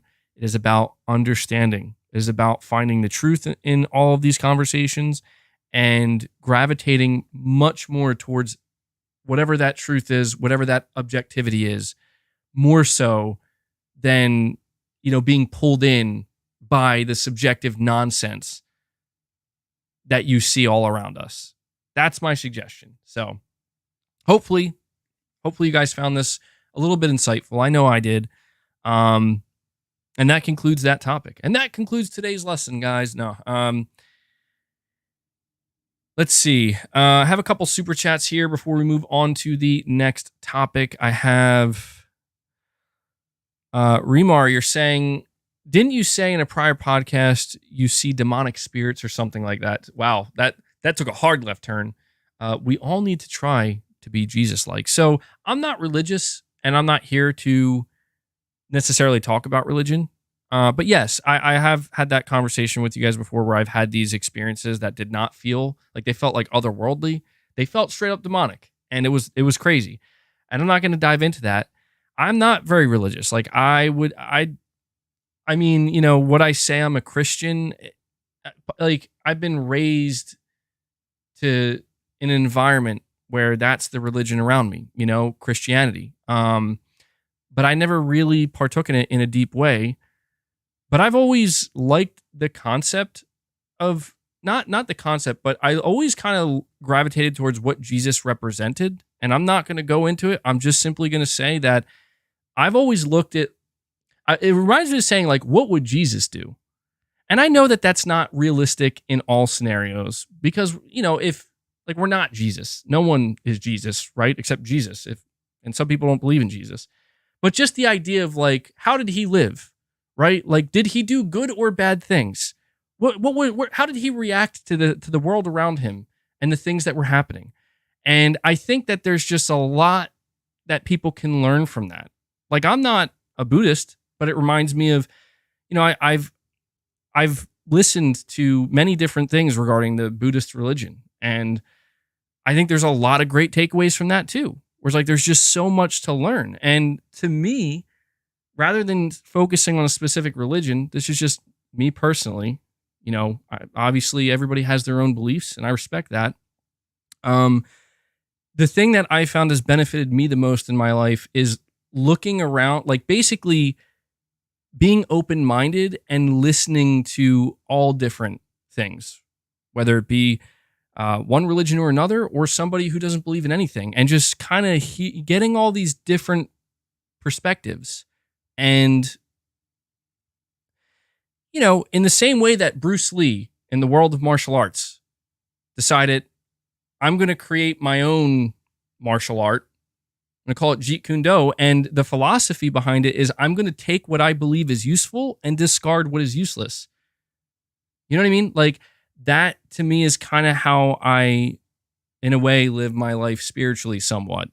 I guess it doesn't bode well, though, that they're, I told you that I've had like demonic experiences in the past, but I've had good experiences as well. So I guess I'm just saying that it's a situation where some things really resonate with me and feel like they work with me, and they genuinely make me feel like it's helping me become a better person. And there are other things that just don't. I'm not saying it makes me a worse person, but there's just some things that don't resonate with me. There are just some things that, I just can't make it work, and I'm not going to force it. You know what I mean? You're saying MBJ, it's called utilitarianism. I don't know if I'm saying that word wrong. How do I even spell that? Utilitarianism. Am I saying that correctly? MBG, you're going to start arguments. Well, no. See, look, that's one of the things that I don't like bringing up is religion. Same things like politics. Like, I will tell people, like, do not be disrespectful to other people and their beliefs. Like, to me, that's just wrong. Like, people are entitled to their own beliefs, and as long as they're not harming people, like, and they're not, encouraging like horrible behavior that hurts other people. I mean, like, really physically, like, hurts them or damages their property or some shit. Then just, let people live, man. Let people live. You're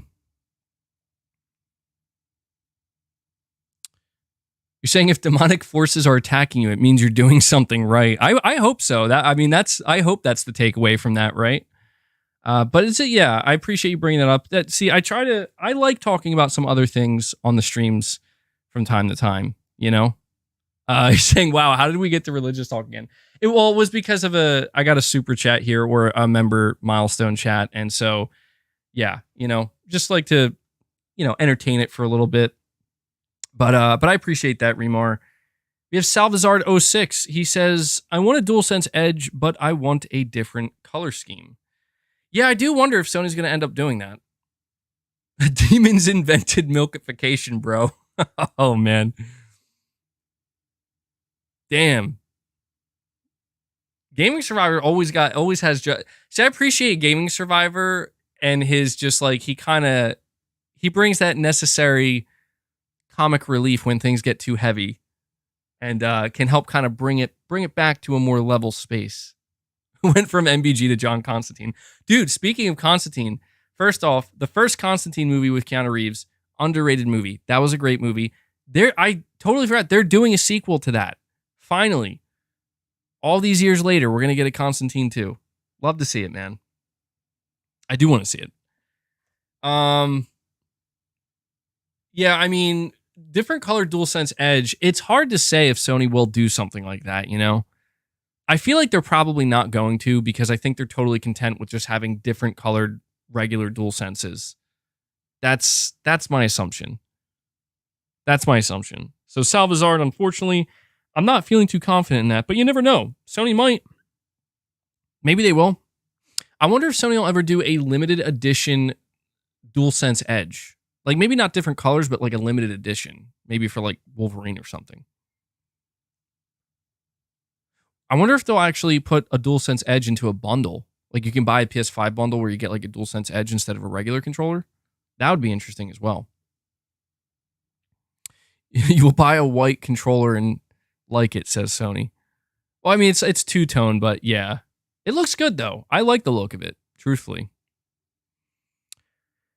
So thank you for the super chat, Salvazard. And we have Omen86 saying, I think it has to do with eye tracking. Sony technology is better than real life. Reality will feel like something's not right. Hard to explain. That feeling will go away, though. Well, that's reassuring, Omen.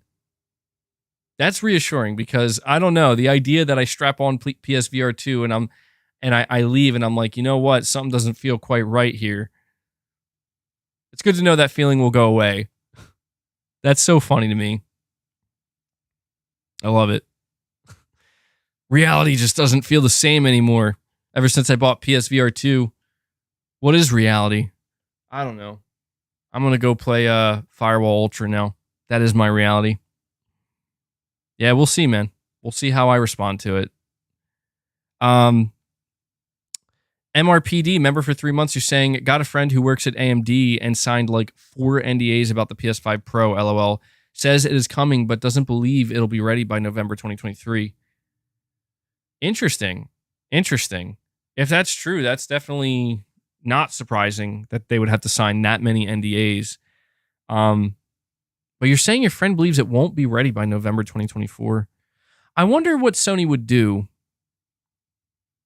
Because I feel like Sony definitely wants to have the PS5 Pro launch during the holiday. It would be wise of them to do that. I mean, you're going to maximize sales. However, here's another thing I thought, though. The rumor is that the next Nintendo console is coming out during the second half of 2024. So maybe maybe their best bet would be to delay the Pro until like early 2025 to get out of the way of the Switch, potentially, because I think that would not bode well for the PS5 Pro. I really, if the PS5 Pro launches anywhere near the new Nintendo console, I think it's going to suffer badly. So honestly, Sony's best bet, in my opinion, would be to get the Pro out before Nintendo's next console, but I don't think that's going to be a possibility. But maybe Sony doesn't care.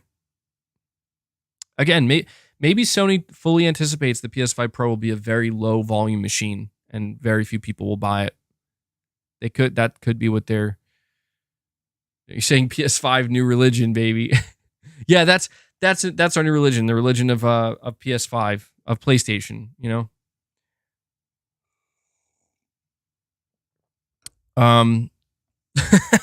That would be, surely nobody's actually like that, right? That would be scary. You're saying you're going to get the Switch 2 on day one? I'm really interested to see what I don't know if I'll buy it, but I'm interested to see what the next Nintendo console ends up being and looking like. Right. Wow, taking it to another level. Ryanthology. Oh man. Ryanthology. The Church of Triple Anus. Okay, this is getting borderline offensive now for some people, so we're just gonna move on there. I swear, man, you guys you'll run with anything. You'll run with anything. All right, let's see. We have Josh Z. Thank you for the super chat, man. You're saying there is a TV show on Amazon called The Peripheral that illustrates how advanced VR could actually get, as in VR bodies that exist in the future and can project into our present. It's wild, MBG. That actually sounds genuinely interesting to me. See, I love that stuff. I don't know. I might have to check that out. The Peripheral. Now, when you say it's like a show, I don't know if you mean like it almost sounds like it's like I don't know, not like a documentary. I don't know what you'd call it. Is it when you say like a show, is it like a show like characters and stuff? You know? Or is it more like they're kind of talking about like where technology could go, and they have like smart people basically talking to you about that?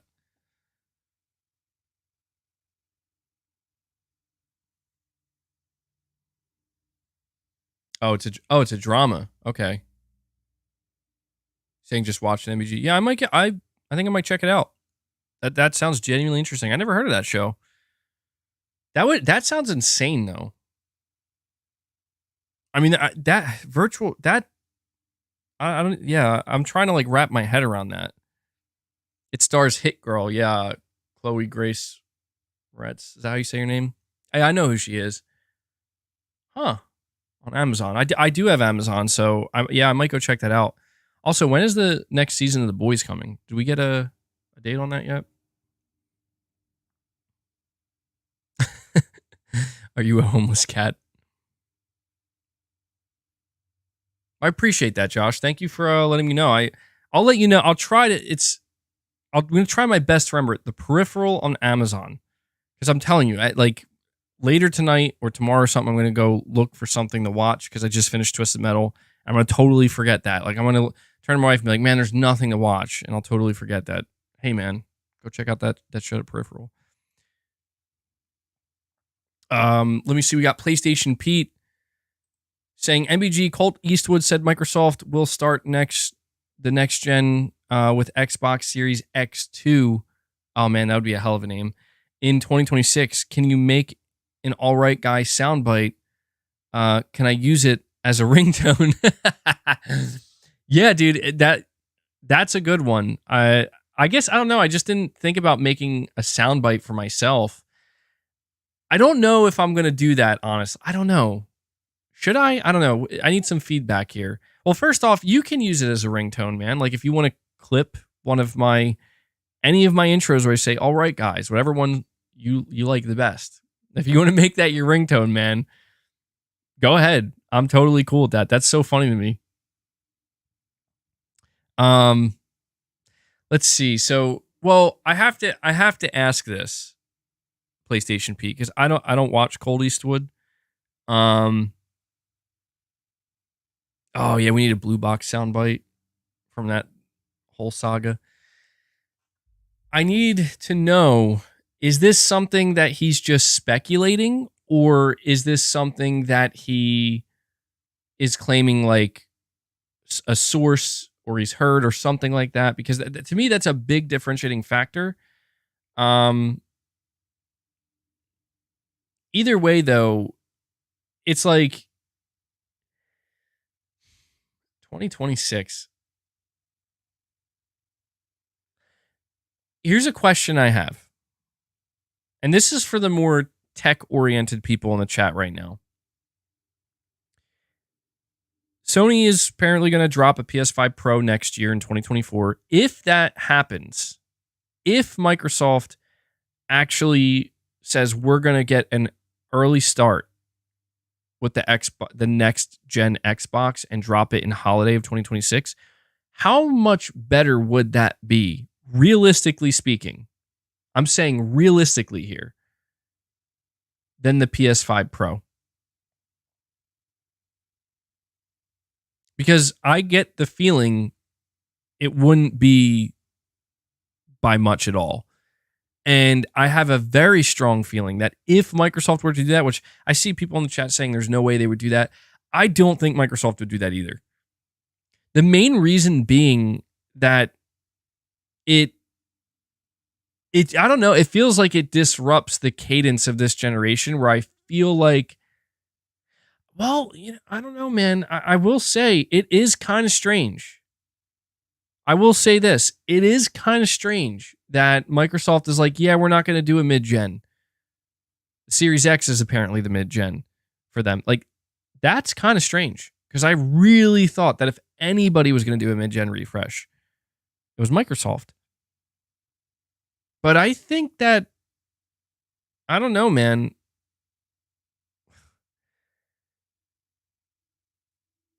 I'm just trying to imagine how that would work. So, okay, PS5 Pro comes out in 2024. Next gen Xbox. Well, let me ask you this. What is a next gen Xbox at this point? Like, I think it'll be cross gen for a while. It would have to be. I mean, devs might even ignore it because by the time we get to 2026, the PS5 is going to be closer to 100. Well, I don't know if it'll be at 100. Certainly not at 100 million units, but certainly closer to it. It'll probably be at 60, 70, 75 million units, something like that. Something crazy, right? And then they also have the Pro model. You know, developers are not going to move, you know, they're not going to make games for a next-gen Xbox that releases like 2 years earlier than the PlayStation 6. I just don't think they would do that. Like, they're not going to make games for a Series S, a Series X, and then another next-gen Xbox, especially when the PS5 is the primary console that's sold the most amount of units with this current generation. In other words, what I'm trying to say is that it would be, I think, very detrimental to Microsoft themselves to put out a next-gen Xbox console ahead of Sony. I think they kind of have to go at the same time or very close together because, I don't know, man. It seems like the PlayStation 6 isn't coming till at the earliest like 2027, at the latest maybe 2028. And that's fine, you know. The longer the PS5 generation, the better, in my opinion. You know, more time for Mark Cerny to really do some great stuff with the PlayStation 6. But then you also have to wonder, you know what? I want to add this too. I want to say this too. Even though I'm hesitant to believe this, I'm hesitant to believe that Microsoft would do a next-gen Xbox as soon as 2026. You do have to wonder what the life expectancy of the Series S was planned to be, right?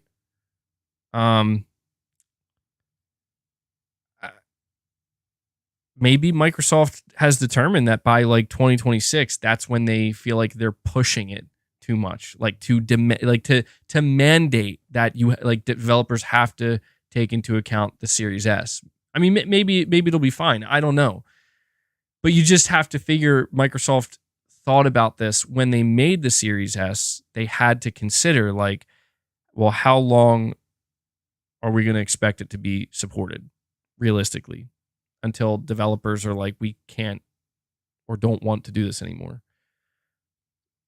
We won't know the answer to these questions, unfortunately, but my gut reaction to that, PlayStation Pete, because it's a good thing to bring up. It's interesting. It makes for interesting conversation. My gut reaction to the idea of Microsoft releasing a next-gen console by 2026 is I don't believe that. I think that's just too soon. I think even Xbox fans would feel that was too soon, but then again, you know, Microsoft is Microsoft in the console space specifically is wildly unpredictable at this point. I have no idea what they would do. You know, their view. What I do know is that Microsoft's view on the console space and the console market is vastly different than Sony's, and because of that, I could see them doing something vastly different and unexpected. So we'll see. But thank you for that, PlayStation Pete. And sorry, I just realized this now. Omen 86 came in at 204, and he dropped another membership. I'm sorry I missed that, dude. I must have been lost in some kind of thought. But that actually he brings us. So we're sitting at 61 memberships on the day. Thank you, Omen 86. Again, just continually kind of sprinkling on those extra membership gifts to some lucky individuals out there. Really appreciate that, dude. Thank you. Appreciate it. Let me see. We got Jay Pierce saying 2 things you shouldn't talk about: religion and politics. I agree. I agree in most cases where, of course, some people love to talk about those things. The reason why it's risky to talk about those things is because, you know, people are they have very strong opinions and feelings about those 2 things. And my thoughts on both of those things are I'm pretty open-minded. You know, I don't lock myself into just one thing usually. And even if I do lock myself into one thing, I'm always willing to see the other side, at the very least, hear the other side and acknowledge it, whether that's for religion or politics. I think that, I don't know, man. I think that extremist behavior is so rare. Like, I don't know that it's ever needed, but even in the very ultra rare instances where it would be needed, it's so rare. And you like, the only time extreme behavior is necessary is when you're in an extreme circumstance. That's what I believe. You know, I think that's logic, right? And I don't know, I can't speak for other people, but day-to-day life is usually not extreme. You know what I mean? It's not. Like, there are rare occasions where it can get kind of extreme. Things can, things happen to people, man. And that's where I feel like, that's where that extreme take and that extreme behavior has to maybe, that's time and a place. But generally speaking, it's just, I mean, let's face it, everyday life, frankly, and I don't mean this in a negative way, is kind of mundane. It's not the most thrilling or exciting thing. And that's okay. It doesn't need to be. Sometimes it is, but I think because of that, you kind of have to have. I'll actually go as far as to say this. I think most extremist behavior is out of boredom. I do. I really, really think that. I think people get bored and they that type of extreme mindset and behavior, that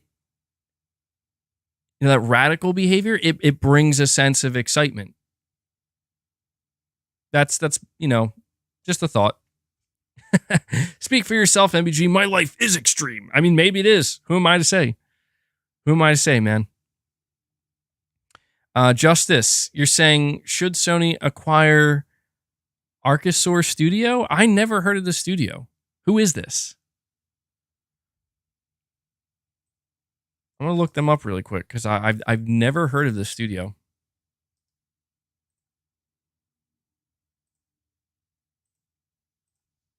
Let's see. Archosaur Games, striving for the best.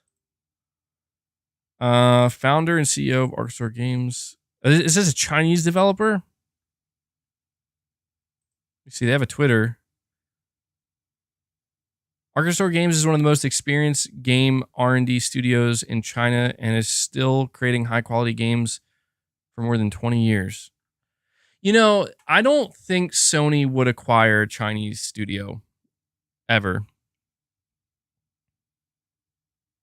I think it's a bit problematic where Sony has to kind of take on a new type of responsibility, and it can be, China has, I don't know, they have a way of doing things that I just don't know Sony would want to get involved with that.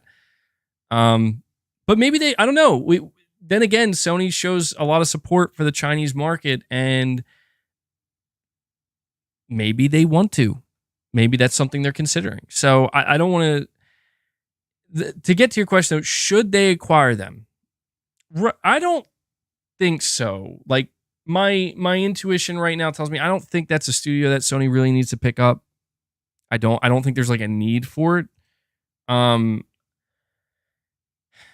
think a good question to kind of like transform what you're asking here a little bit is to ask, like, should Sony acquire another studio? And if so, who? I am at a point where, as more time goes on, I am firmly against Sony buying a publisher, like more than ever before. The more time that goes by, the more the dust kind of settles from all the nonsense, and I just kind of have time to just really marinate and on it and think about it. Sony should avoid a publisher at all costs, in my opinion. The next studio, like, I don't know that there's a studio Sony needs to buy right now. I don't know if there's a studio Sony wants to buy. I mean, those are two different things, a need and a want. I'm sure Sony, I wouldn't be surprised, I should say, if Sony has some studios they would like to try to pursue. But maybe not. You know, Sony might be in a position where they're only going to buy on a need to buy basis. I don't know, man. I can't really think of a studio right now that Sony needs to buy. I think, and I'll continue to say this until Helldivers 2 comes out, and after Helldivers 2 comes out, I might say it even more. I think the only studio right now that Sony should actually be kind of paying close attention to and, you know, being like, maybe we should go after these guys and see if they want to be part of the family is Arrowhead. They're making Helldivers 2, and I think, Helldivers 2 looks significant. All right, come on, boss. Come up here. Come on. Okay, there we go. Helldivers 2 looks significantly better than Boss is just like, yo, I gotta come say hi again. Helldivers 2, he really likes my beard. Boss is such a little baby. Boss, do you have any idea that there are like a couple hundred people watching you right now, man? I bet you don't know. How could you know?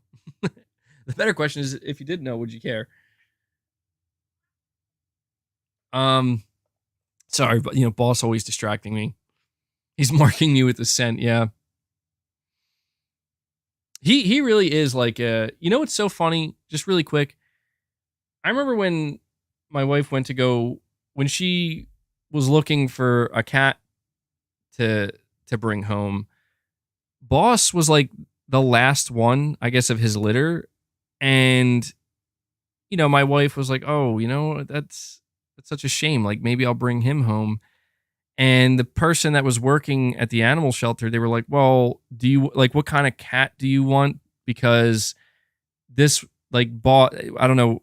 We didn't call him Boss at the time, but this cat, he's not very affectionate. Like, he's rambunctious and he's not going to like want to cuddle with you or anything like that. And that person couldn't have been more wrong, because dude, Boss is he's a little baby. He's a little baby cat. That's all he loves to do, man. He loves to just cuddle and snuggle and all that stuff, and he's very chill that way. And he's actually not really rambunctious at all. Like, he's not hyper active or anything. He likes to fight with Leia at times. That's probably the most he does, but I just thought that was kind of funny, Boss, this is going to be your podcast now, man. It's going to be your show. What do you have to say? I wish I could get him to meow, but he doesn't really talk much. Boss is pretty quiet. When he talks, there's only 2 times when he talks. When he's thirsty, and when, funny enough, like, the only time he'll meow at me, like to me, is if I tell him sternly to get down. Like, if I say, like, get down, he won't do it now. But I'm telling you, like, if he's on a ledge anywhere, and I don't ever need him to get down, but sometimes I'll just say it to him because he responds to me. I don't know what he's saying to me. He's probably telling me to fuck off or something, But that's the only time he actually meows at me. If I say anything else, I've tried all different combinations of words to get him to chat with me, and he's quiet. He doesn't chat. But if I say get down, it's like that's the only thing he understands, and he tells me no, I'm not getting down. So it's a little insight into Boss here. So yeah. Again, from studio acquisitions to talking about Boss. But yeah, Justice, when it comes to when it comes to studio acquisitions, I really think the only studio that Sony should really be kind of paying close attention to right now is Arrowhead, because if they nail Helldivers 2, Helldivers 2 looks significantly better than the first game. I think if it gets good reviews, if it sells relatively well, Sony should try to lock them down, man, because they clearly have a good working relationship with them. So I'd have to go through a list of studios, though, and really kind of think about which ones truly would make the most sense for Sony. You're saying, is the buying discussion ever going to stop? Probably not. I think when there are like longer periods of time where there's no purchases happening, it'll probably go away for a while. But, the reality of the industry is that people are going to continue to get purchased up, and Sony will be involved in that, just like everybody else will to some extent. And I don't know, man. I really am convinced at this point that, number one, Sony should not buy a publisher. I don't think they should buy a publisher from a business level, but on a personal level, I don't want them to buy a publisher. The only time I could ever see Sony justifiably buy a publisher, I still wouldn't be happy about it, but I'd walk away and say, all right, I get it, is if like more publishers just started getting purchased. And it just becomes crystal clear that, like, holy shit, they're all getting purchased. And Sony's like, well, we need to get at least one for our future. Like, I would get, like, it would still be like, damn, that's so risky, but I get it. You didn't really have a choice. You know what I mean? But right now, I know it's a big deal that Microsoft's getting Activision Blizzard, but after really thinking about it, I'm like, Sony just needs to focus on what they do best. And I firmly believe, I could be proven completely wrong in the future, but I firmly believe that if Sony just stands firm in what they do and continue to have a growth mindset, which they obviously will with their business, but really just take it slow, be strategic, be methodical, don't do anything rash, take some risks. Of course, risks are necessary, but people always complain about, like, what the hell is that noise?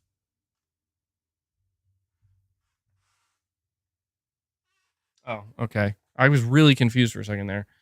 Sorry. I think that, like, so people always talk about, they're always focusing on the fact that Sony's going in so hard with live service games, right? It's live service.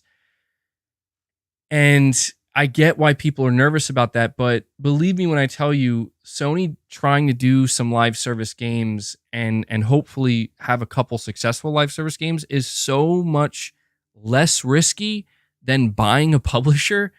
They're not even comparable. And that's where you can tell, like, Sony, they are trying to be smart about this, where how can we secure a financial safety net, basically, and continue to grow in a significant way when we are not able to do things like buy publishers like Activision Blizzard? Here's another option. Here's another way. And so I know that there are a lot of people who don't want to see Sony do this with live service, and I get it. I am also nervous myself. I talk about it all the time. Things could go horribly wrong. But I do hope that Sony finds a couple. It doesn't have to be like 5 or 6. Certainly not. That's too many. But just 1 or 2, maybe 3 at most, highly successful live service games. So that way we don't have to worry about, Sony doesn't have to worry about, again, like, do we have to go buy these guys? Do we have to go buy these guys to survive, to be relevant, to keep the platform healthy, to keep people engaged, to keep people on the platform? If Sony finds a couple of successful live service games that are actually big, and I mean, like, big as in, like, in the top 10 most played, even 1 or 2 of them, even just one of them, that's going to ensure that no matter how many publishers are purchased, which, again, we as PlayStation fans want to hope that we don't lose more games. And of course, we don't want to see that happen. I don't think anybody wants to see that, but it will at least ensure that people will remain on the platform, because the only way they can gain access to this game. But it's a little bit more complex than that, because that almost makes it sound like Sony is the only thing they're going to be able to do is to leverage a couple of live service games as a way to ensure that their competition can't steal their player base. Well, yes. Think about that, because it's not just the live service games, right? It's the single player games. Like, why are people going out and buying PS5s now? Not everybody's buying a PS5 for Spider-Man 2, but it's safe to say that a good chunk of people that are buying PS5s in 2023 are doing so because of the exclusive video game on the PS5 called Spider-Man 2. Now, imagine that, but it's a live service game that people play every single day of every single week, every single month for years at a time. Then you begin to see how Sony is looking at it as a 1-2 punch. The goal is to keep people not only on your platform, even if they go to another platform, we want to make sure you continually come back to ours and you're sticky here, right? Sony does that already with their AAA single player games, and that's not going to stop. That's why I try to tell people, like, anybody who's worried that Sony's going to stop making single player games, absolutely not. That drives console sales. Console sales drive engagement, and it drives loyalty to a degree where people are going to be invested, right? You do that, and then you have some live service games, you got that 1-2 punch where it's like, I mean, you're going to have people stick around, regardless of what the competition's offering, regardless of what the competition's buying. You make your own and you put it on your platform, and you make it so that you have to come to this platform to get that thing. And then you add on top of that, and this is a thing you're going to want to play not for a month, not for 2 months, potentially for years. That's a powerful thing, man, in gaming, especially for a platform holder. So I think, I'll be honest, like, I know Jim Ryan gets a really bad reputation, and I understand that no matter what I say, there are going to be PlayStation fans that say he's got to go, and this live service stuff is stupid.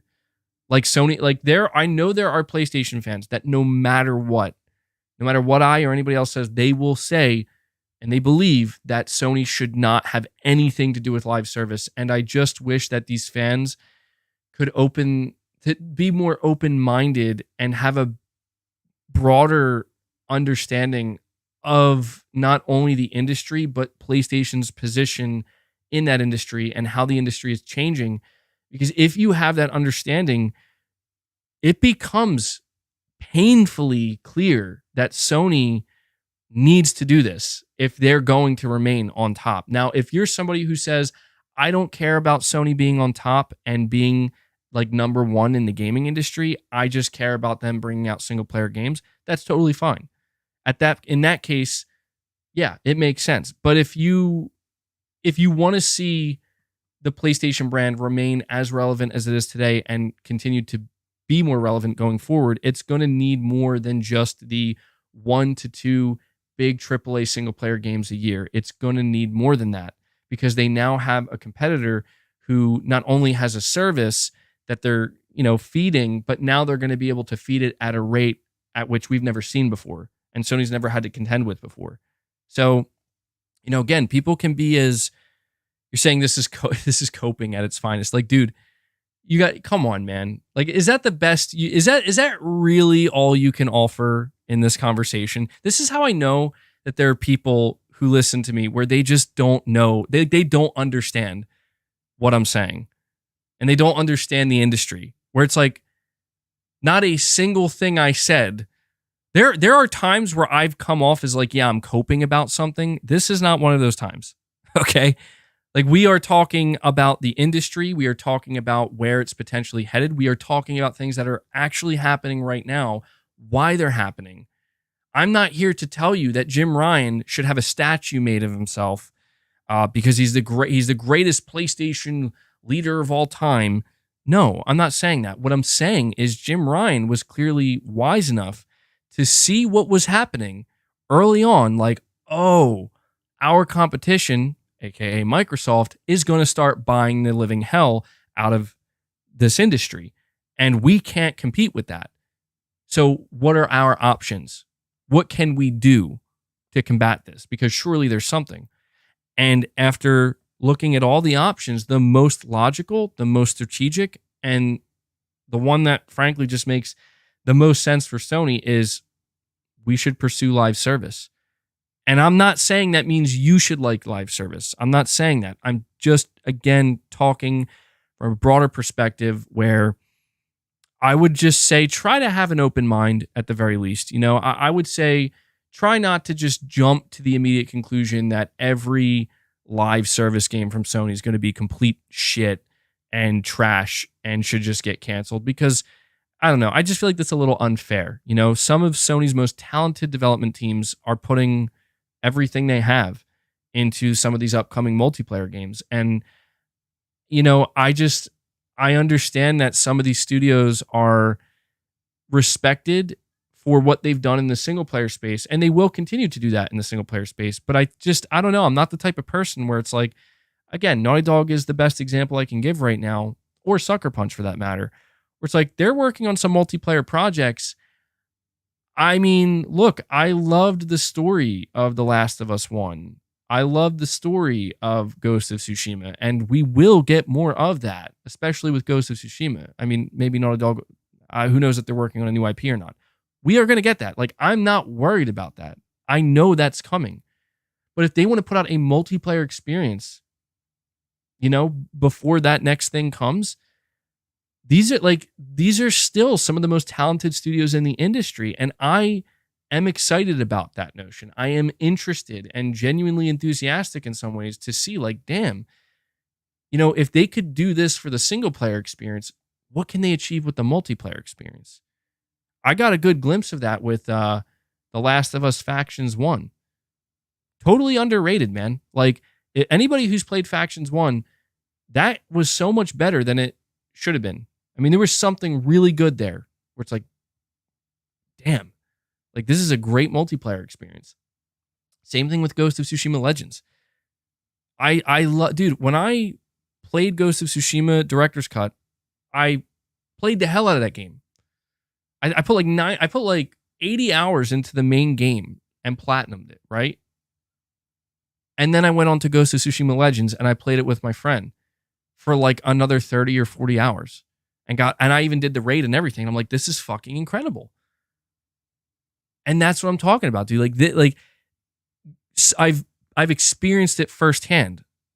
Like, I've experienced that it turns out that the developers at Naughty Dog who made this great single player experience, they can make a great multiplayer experience as well. Same thing with Sucker Punch and the Ghost of Tsushima universe. Now, there are going to be some multiplayer games that come from Sony that I'm like, I think that's going to be a pass for me. You know, I'm not feeling that. For example, London Studio. I'm going to give it a shot. I want to see it. I'm not judging it, but all we have from London Studio, they're working on a multiplayer live service fantasy RPG. It's like an action RPG of some kind, I think. They put out a single piece of concept art. One piece of concept art. And again, I'm not going to judge the game too harshly on a single piece of concept art, but just based off of what that concept art is conveying, I can already get a strong sense of, yeah, that's not the type of multiplayer experience I think I'm looking for, especially from Sony.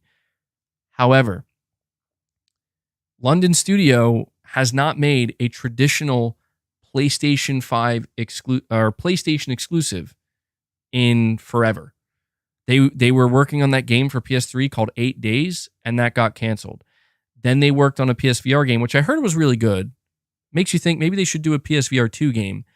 Oh my God, what's the name of the game? I need my chat to help me out here. Blood and Truth. Never mind, chat. I got it. Blood and Truth. PlayStation VR game. That's it. Like, they haven't produced really anything else. Like, there were people saying, like, oh, they should bring back The Getaway. And I agree. Like, if I had to choose between this fantastical looking kind of, you know, it's got that kind of art style to it, this multiplayer game from London Studio, if I had to choose between that or them doing like a new AAA, like, photorealistic Getaway, fuck yeah, I would want to see The Getaway. But at the same time, I'm trying to be realistic in that the people who made The Getaway are long gone from the studio. You know what I mean? Like, the Getaway is a very old game series, and I think there were only 2 in the series. And we're talking about like PS2 games here. I get it. Like, I understand if the studio's like, we just want to do something totally different and totally new. I don't want to be the person that's like, no, don't do that. Do what I want you to do. I don't want to be that person. But at the same time, the art style does not give me confidence. That piece of concept art, immediately makes me nervous that like that's the type of live service experience that I'm worried about. That very generic, look at Destruction All-Stars. Destruction All-Stars is an example of like, it's as generic as it gets. The concept is there. The execution is poor and it looks bad. It just doesn't look compelling to any degree. And look at what happened to that game. That's why I am a little bit nervous about how Sony is going to pursue this, because it's smart, it's strategic, it makes sense, but we still don't know how it's going to be executed. And that's the part I'm worried about. I'm still confident in the sense that I am looking forward to some of this stuff, certainly. I'm trying to be optimistic. Like that game Concord, people have been begging Sony to bring back a first-person shooter, a first-party FPS. We don't get Killzone anymore. We don't get Resistance. Like we need something. And then they're like, look, we're going to do a new IP from a new studio that seems to be very talented and skilled at what they do, called Concord. It's a PvP FPS. That's all. The trailer they put out for that game, I don't get it. It doesn't really give me any idea of what this game's actually going to be like. But I want to be optimistic, because it's like we haven't gotten an FPS from Sony in over a decade at this point, or about a decade, right? I think at some point it looked like they were never going to do one again, but now they found the studio, and Herman Holst is the one that discovered this studio. Herman Holst, he was the director. He comes from Guerrilla Games. He's worked on these Killzone games. Like he probably has a really good idea of like what makes a good first-person shooter, right? He's the one who found the studio, said we should acquire these guys, and this is going to be a first-party PlayStation studio. This is going to be one of our live service games. I hope I'm not disappointed. I'm prepared. I'm ready. If Concord, we see gameplay later this year, early next year, it's like, what the fuck is this game, dude? Like, what are they doing? What are they thinking? And I'm not just... Here's another thing I want to make clear. I'm going to stop. I'm going to try. It's going to be hard. It's going to take discipline.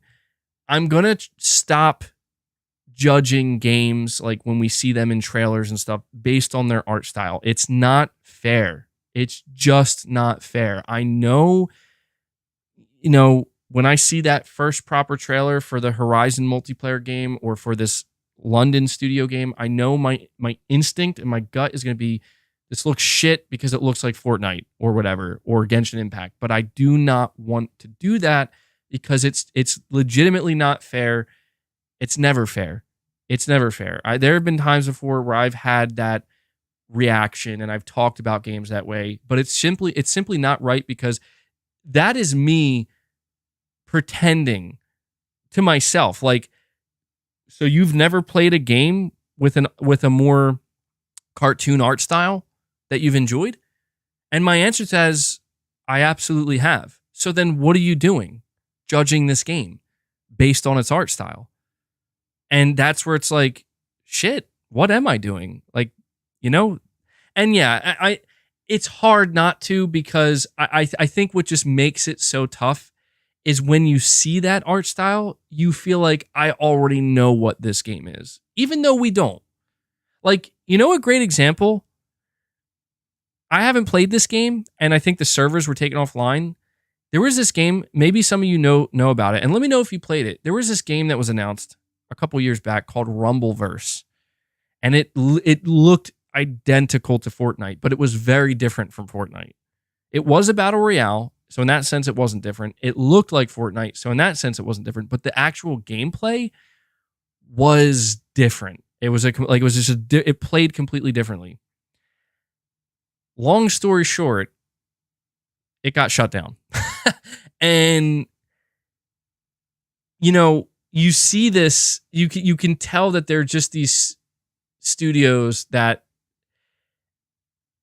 I'm getting ahead of myself. The reason why I brought that game up is because I actually came across this random video. I forget who made it. I forget what the video was about, exploring dead games or something like that. And that was one of the games. It was Rumbleverse.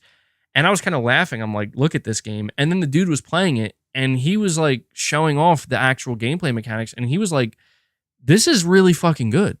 He's like, this is actually a really fun game. And it's really sad that it's actually about to get shut down. Or at least it was good enough that like he was surprised when he went into it. Like, wow, this is actually kind of fun. And it's just crazy to me that like the actual, I think, art style of that game may have been the thing that killed it. I don't know for sure. We nobody can know, but you know, I thought of that because it's like, you really can't, even though we all want to do it at times, and I am guilty of doing it, we cannot judge a book by its cover. I see somebody mentioning Foam Stars. Yeah, dude, I laughed at Foam Stars. I think everybody laughed at Foam Stars. I thought, what a joke. What a joke of a game. Dude, everybody who played that game at Summer Game Fest, hands-on, glowing reviews, dude. Everybody says this game is fucking awesome. And I'm like, what? Like, this can't be possible. Or maybe it can be. Or maybe I just want it to judge a game and say, because it looks this way, it's stupid. It's bad. I'm not going to like this. No one's going to like this. In reality, everybody who got to play is like, bro, this shit's fun as hell. And it's hard for me to imagine like ever championing a game like Foam Stars. But you know what? A game that I played. You're saying, MVG, what the F are you talking about? Games are art. So yeah, I can judge it by how it looks. Listen, I'm not saying you can't judge it. Keep that in mind. Like, I'm not here telling you, don't you dare judge that. No. Do you, man. Like, I'm not here to tell anybody what to do. So I hope, don't take it that way, Pyramid. I'm not saying that. I'm mainly speaking to myself here. I guess it's just, I would encourage at this point people to try.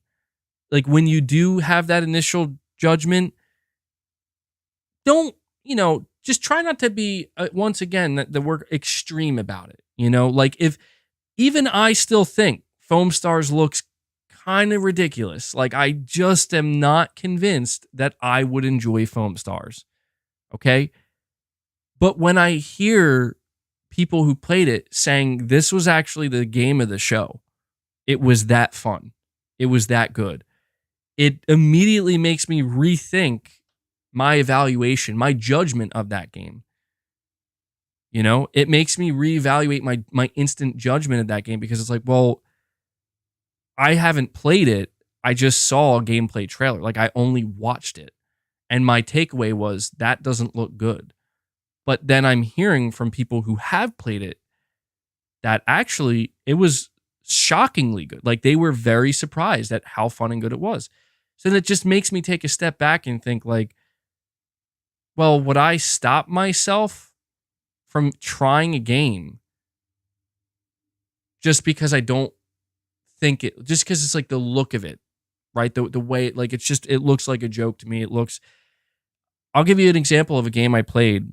2 games actually that, I mean, I thought they were fucking incredible, but I assume, like most people, when they see the game or when they saw the games and they see the art style, especially, if you're more used to playing like more photorealistic games or, more gritty games or whatever, shout out to Plants vs. Zombies Garden Warfare 1 and 2, man.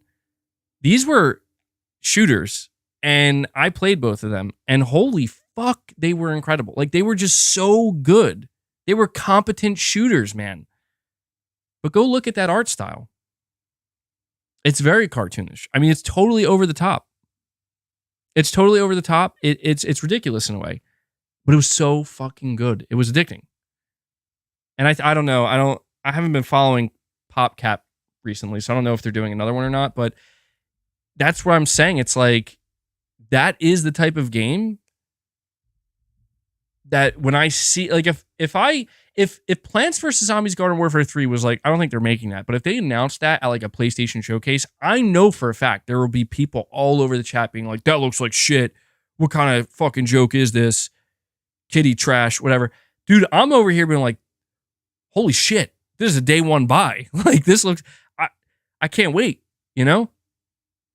And it's just my only, I guess my main takeaway with this, because, you know, I'm going pretty deep here with this. My main takeaway is two things. Number one, we all naturally are going to cast our judgments when we see something. It's human nature to do so. I think it's important to recognize that it's just an initial gut judgment and reaction, and it's okay to give things a chance. It's okay to not be extreme in your initial judgment of something. And the second main takeaway and point that I'm trying to make is that I have a feeling when Sony starts really showing these live service games and releasing them, there's going to be a lot of toxic conversation surrounding a lot of them. And I'm not looking forward to that unless it's warranted. Like, if Sony releases a bad video game that has a bad monetization scheme and also looks bad visually, then yeah, it'll be warranted and we'll talk about that. But I'm just saying, if it's like, yeah, Astrobot, thank you, Omen86. Astrobot's a perfect example. How many PlayStation fans do you think when they see, granted, Astrobot's a single player platformer, but the point is, like, if you're just talking about graphics, everybody loves Astrobot, you know? And we got Shems. Shems coming in again, dropping another membership as I come to my conclusive thoughts here. And following him up, Omen86. So we have Shems and Omen86 both gifting memberships here nearly 3 hours into the show, still keeping that membership train going today. That brings us to 63 new members. Absolutely crushing it again today, guys. Thank you so much for that support. It's dangerous to rely on. Get a Mark Cerny for that. Thank you. And a Kratos. Thank you, guys. The second takeaway that I wanted to mention here is I just think that PlayStation fans should at least try to be a little bit open-minded about some of these games, because I'm hopeful. I don't know, but I'm hopeful that some of these live service games may genuinely shock, or at the very least surprise, some traditional PlayStation fans, where it's like, hey, this is a live service game, but there's a story here. You can play it solo. You can maybe even play it offline. I mean, the chances of being able to play it offline are probably slim, but you can play it solo. There's story, there's characters, and there's other elements to it that make it more live servicey, of course. But I just think that people might be surprised about that. I just want to remind people that one of the things Herman Hulst has reiterated anytime he mentions they're making live service games is that these games can have a story as well. Like, there can be storytelling in this, and that's what PlayStation is kind of known for, at least their studios. So we'll see if they can pull it off, man. It feels like it's taken forever. Like, we keep hearing about the live service games. We keep hearing about it, but we don't see them yet. We still don't know what they're actually going to look like in action. We've seen more gameplay of Foam Stars than any of Sony's live service games. So I hope they get it right, and I hope that when they show it, it looks good. That's my hope, man. I hope they deliver good games. Aaron Yogurt, you're saying, MBG, did you play GT7? So good even without VR. I haven't played GT7 yet.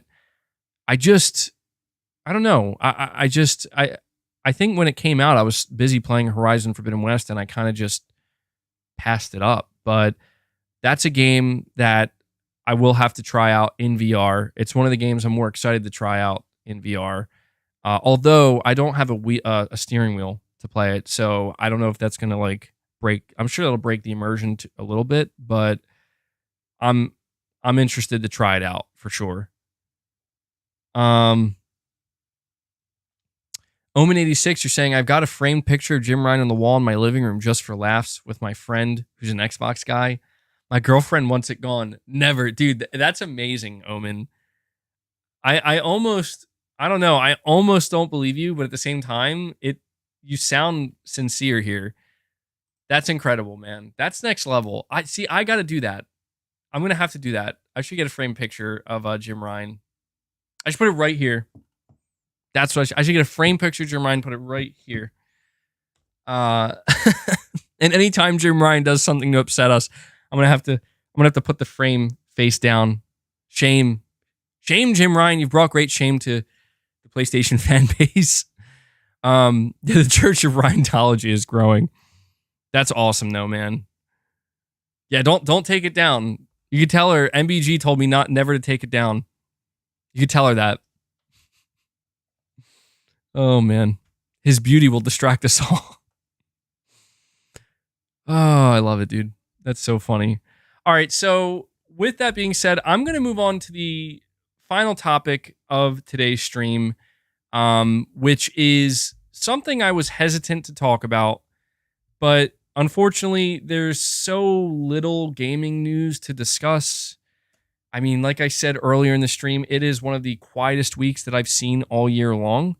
Maybe the calm before the storm or something. I don't know, but it's only August 3rd. It's a Thursday.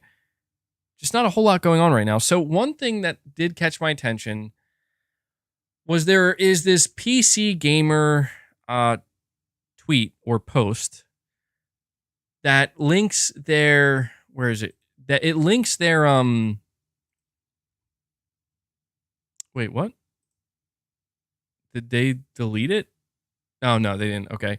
It links their review, PC Gamer's review of Ratchet and Clank Rift Apart. And this tweet went viral with over 8.5 million views. Okay. Or 8.4 million views. And the reason why it went viral is because this is what they said. Quote, Ratchet and Clank Rift Apart is great on PC, but at $60 for a 10-hour story, it's not as easy to recommend as we'd like, end quote. So yeah, that's what PC Gamer said, and it attracted a fuck ton of attention. Like, I'm quite shocked at just how much attention their tweet got. Oh, I lost it here. God dang it. I'm sorry, guys. I gotta scroll here because I wanted to tell you guys how many replies it got. I'll get to it eventually. Hang tight. And some big names replied to it as well. I have to almost be there. Like, how long ago was this posted? Almost. There it is. Okay. So it got over 1,450 replies, got over 8.4 million views. And if you go into the replies, there's just a massive debate. But generally speaking, a lot of people coming to the defense of Ratchet and Clank. And I didn't want to interact with this at all because I didn't want to give it what it's looking for. And I know that I'm giving it that anyway. I'm validating this. I didn't want to validate this because for one simple reason. Well, number one, personally, I don't agree with it. But number two, more importantly, this is just one opinion from one person that I don't know who this person is.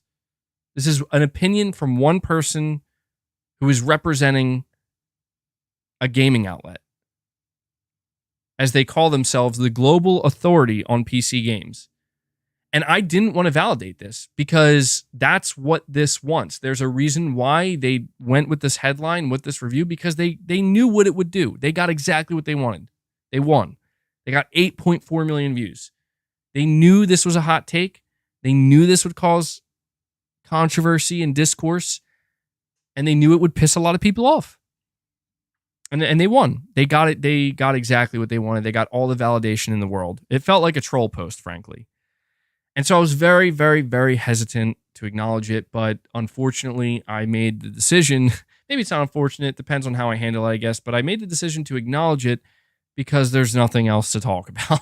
And, I wanted to bring this topic to the table because I figured maybe you guys would be interested in it. But when I look at these replies, I'm going to read to you some of the most upvoted replies. PC Gamer got ratioed to hell. The top reply is from Jacksepticeye. Okay? He's one of the most famous YouTube content creators. I don't know how many subscribers he has. Does he have like 15 million plus? I don't know. Does anybody follow Jacksepticeye? He's like one of the most popular YouTubers on the planet. And gamers as well. His reply is the most upvoted that I can see. And he said in response, quote, "Stop basing a game's value on length," end quote. And he absolutely annihilated PC Gamer here. He has over 11,000 likes on that reply, and the PC Gamer post originally only has 1,900 likes. On top of that, we have Mike Ybarra from, I believe he's, at Blizzard now, formerly of Xbox. He says, "A great 10-hour game is well worth $60 to me. Experience is greater than hours. Not many do it better than Insomniac Games." Kennedy Clark, I'm not sure who this is, but he got a lot of upvotes here. He says, "Resident Evil games can be completed in like 2 hours and are also $60. Length should not be a factor in game pricing." Somebody else with over 2,000 upvotes says, "Horrible way of thinking. The best experiences are not the ones that waste your time with filler, but condensed quality ones." And then somebody else put a gif of Owen Wilson going, "Wow," saying, "You finished in 10 hours. Why speedrun?" And I'm just scrolling through, dude, they got obliterated. Somebody else with over 650 upvotes says, "That's the absolute worst take I've ever seen. I'll take 10 hours of great gameplay from a franchise I absolutely love over 100 hours of bloated crap. This already looks to be one of the best games of 2023. Somebody else just says, "Just buy it. It's great." Somebody else with over 4,000 upvotes says 10 hours of fun is greater than bloated 80 hours of dog shit. And so this really brought a smile to my face, and I don't have to I don't have to chime in at all at this point because everybody else already did. But it's just so nice to see people saying what needs to be said in this situation. I don't think it needs to be said, but I get why people are saying it. I've been saying this for a long time, and I guess it is worth at times like this reiterating, where it's absolutely true. And this is ultimately subjective, so I don't want to frame it as this is an objective fact, because the truth is somebody can play 10 hours of Ratchet and Clank and beat it in 10 hours and say that I didn't like that. That was not worth $60 to me. And that's fair. That's their opinion. That's how they feel. But I do think, generally speaking, it is unwise and frankly, in some cases, just straight up foolish to base a purchase decision, am I going to buy this game at $60 or $70, knowing that I can complete it in 10 hours or 12 hours, right? Or 15 hours. Because you do not know what those hours are going to consist of. For all you know, if you decide to skip a 10-hour AAA game because it's 10 hours, say, I'm going to save that $60. I'm not paying $60 for this. It's not going to be worth it. You might be passing up on one of the greatest gaming experiences you ever had. Some of the greatest 10 hours of gaming you ever experienced. And to me, this is important to keep in mind when you are evaluating your next game purchase, right? What are you going to play next? Because there unfortunately are people who do base their purchasing decisions on things like this. And, I think this is where quality shines the most. If there was ever a conversation where the word quality really matters the most, it's in this. You know, it's with this conversation where I think almost everybody would decide that it's like, if you knew this game was going to have 8 to 10 hours of just the highest quality single player experience you ever had. I'm not saying that's what Ratchet and Clank is, but if that's a possibility, like it looks like it could be that, or at the very least it could be very, very good, a memorable experience, one of the better ones you have, is that really not worth $60? Really? Some people pay like close to 40, 50, sometimes even more than that, sometimes more than a video game for a movie theater experience. And those last at most like 3 hours, maybe 3.5 if you're really watching a long movie, you know? But usually it's between an hour and a half and 2.5 hours. But nobody complains about that. Like, that's just totally fine, you know? And Omen86 keeping the membership train going, getting us to 65 members by dropping 2 more membership gifts today. Big shout out to you, Omen86, always doing heavy lifting, basically doing consistent heavy lifting, just constantly doing reps here. Every stream. Rep here, rep there. How many sets? I don't know, man. They just keep going. Really appreciate that, Omen. Let me give you sorry. Haven't used that one in a while. Better. Thank you. Appreciate it. Love to see it, man. So, I remember having this conversation when around the time Ratchet and Clank Rift Apart launched on PS5. Leia, you coming to visit now? No? Okay. She just came over like she was going to jump on my lap. I just think it's funny to me because I remember having this conversation already when Ratchet and Clank Rift Apart. Yeah, I should get a Ratchet soundbite. When it came out for PS5 in 2021, I remember there were people complaining, and it's fine. Like, their complaints are valid. Like, again, it's their opinion. It's subjective. They're like, nah, man, like, you can beat the game in 10 or 12 hours, 15 hours, whatever. That's not worth $70. And like, I told people, all I could tell them is like, look, I absolutely think Ratchet and Clank Rift Apart is worth the money. Like, I do not regret buying that game for $70, and it's one of the more memorable games I've played this generation so far. Certainly one of the most impressive. And I personally put like 20 to 25 hours into it. So I got the platinum. I don't know, maybe I just took my time with it. But even if I completed the game in 15 hours or 12 hours and got the platinum, like, I'd still be happy with that because the experience itself was so refined and so well constructed that I don't know. It's just simple logic here, man. It's like you have a product, and the biggest impact it makes on you is how did it make you feel during your time experiencing it? Not how long did you experience it for? That's all it comes down to. How did it make you feel during the time you experienced it? Because I will tell you this, some of the best games I've played, I've also at times felt like they went on a little too long. I believe God of War Ragnarok is a masterpiece. It is by far one of the greatest games I've ever played. And I'll always remember that game. But one of the things I also will remember is it did feel a little bit too long in the tooth in some ways. Not to a degree where it made it a bad experience. Not at all. But there were moments where I was like, damn, I can't believe like it took me 40 hours to beat this game. Like it definitely, they could have shaved off a couple of things here to bring it down to like 30 hours or 25 hours. You know, and maybe in some cases, some people would beat it in 15 or 18 or 20 or something. And that would have been fine. But it's just ironic to me that, like, you're saying God of War Ragnarok wasn't long enough. Well, there you go. See, different opinions, man. I could see that as well. Like, I could totally understand how for some people it's like, dude, I want this experience to go as long as it can. I could totally get that because the world of God of War is certainly one that I understand people want to spend as much time in as possible. But I just, I also think about like The Last of Us Part 2. I felt the same way about The Last of Us Part 2 where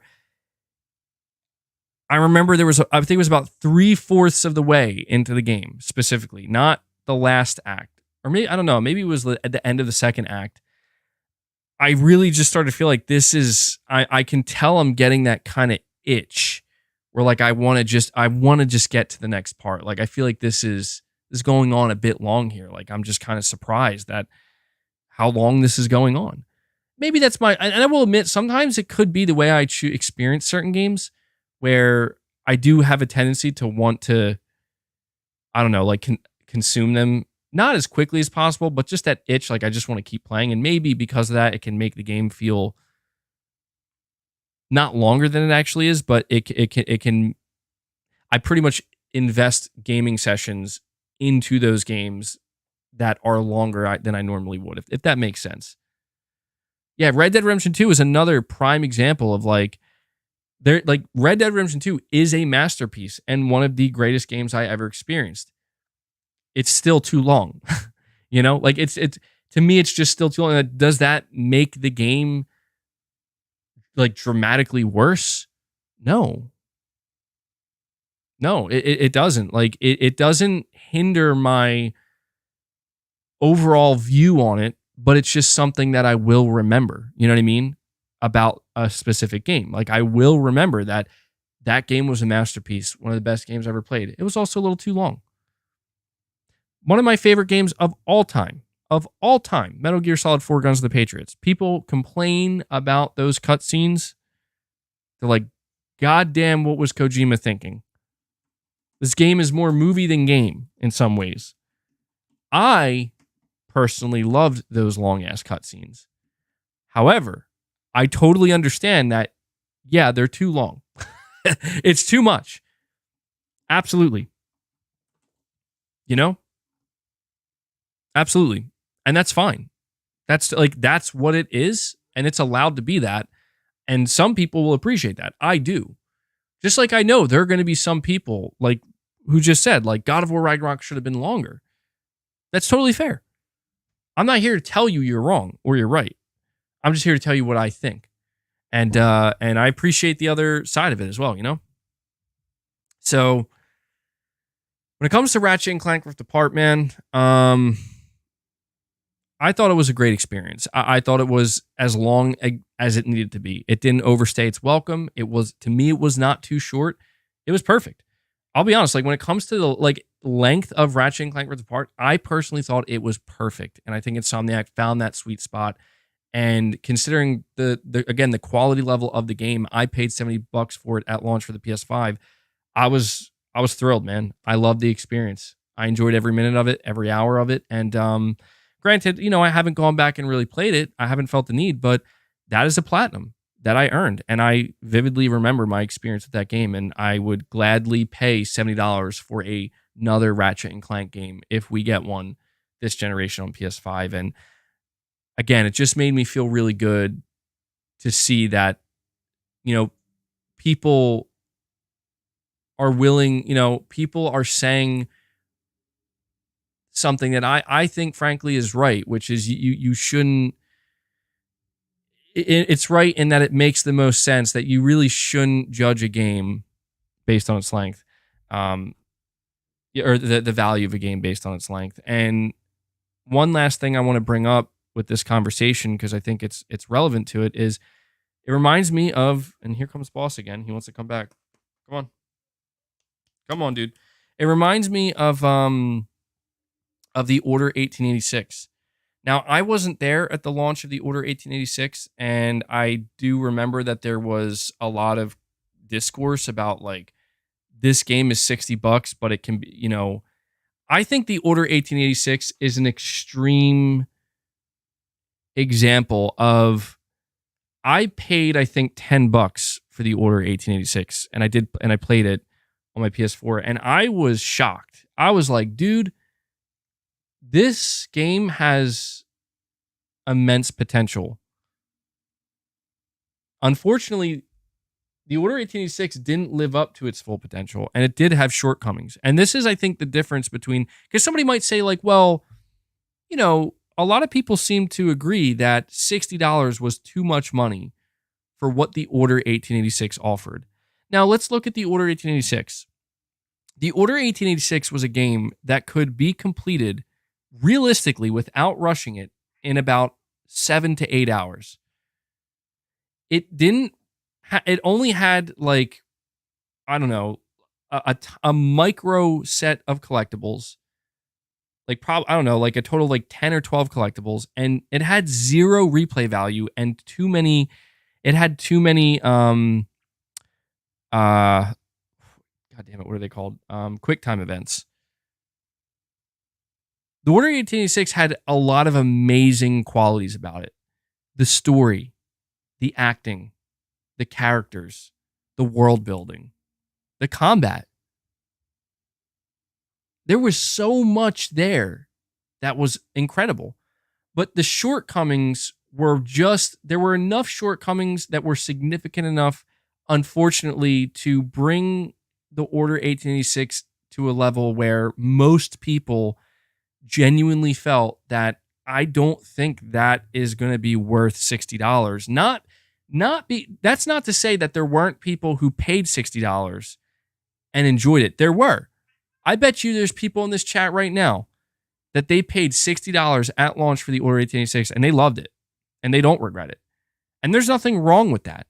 But the thing is, and this is something we do have to consider in these conversations, including with Ratchet and Clank, any game, we do have to keep in mind that a game that's being sold at a AAA price is going to be compared to other AAA games that are being sold at the same price. And when there's a game like the Order 1886, where it's like, okay, most games, if they can be beat in like 6, 7, 8 hours, they usually offer some kind of replay value. That's like that's like the standard, right? That is the expectation for $60. If it can be completed that quickly, there has to be some type of replay value there so people can feel like they can keep replaying it to some extent. The Order 1886 didn't offer that.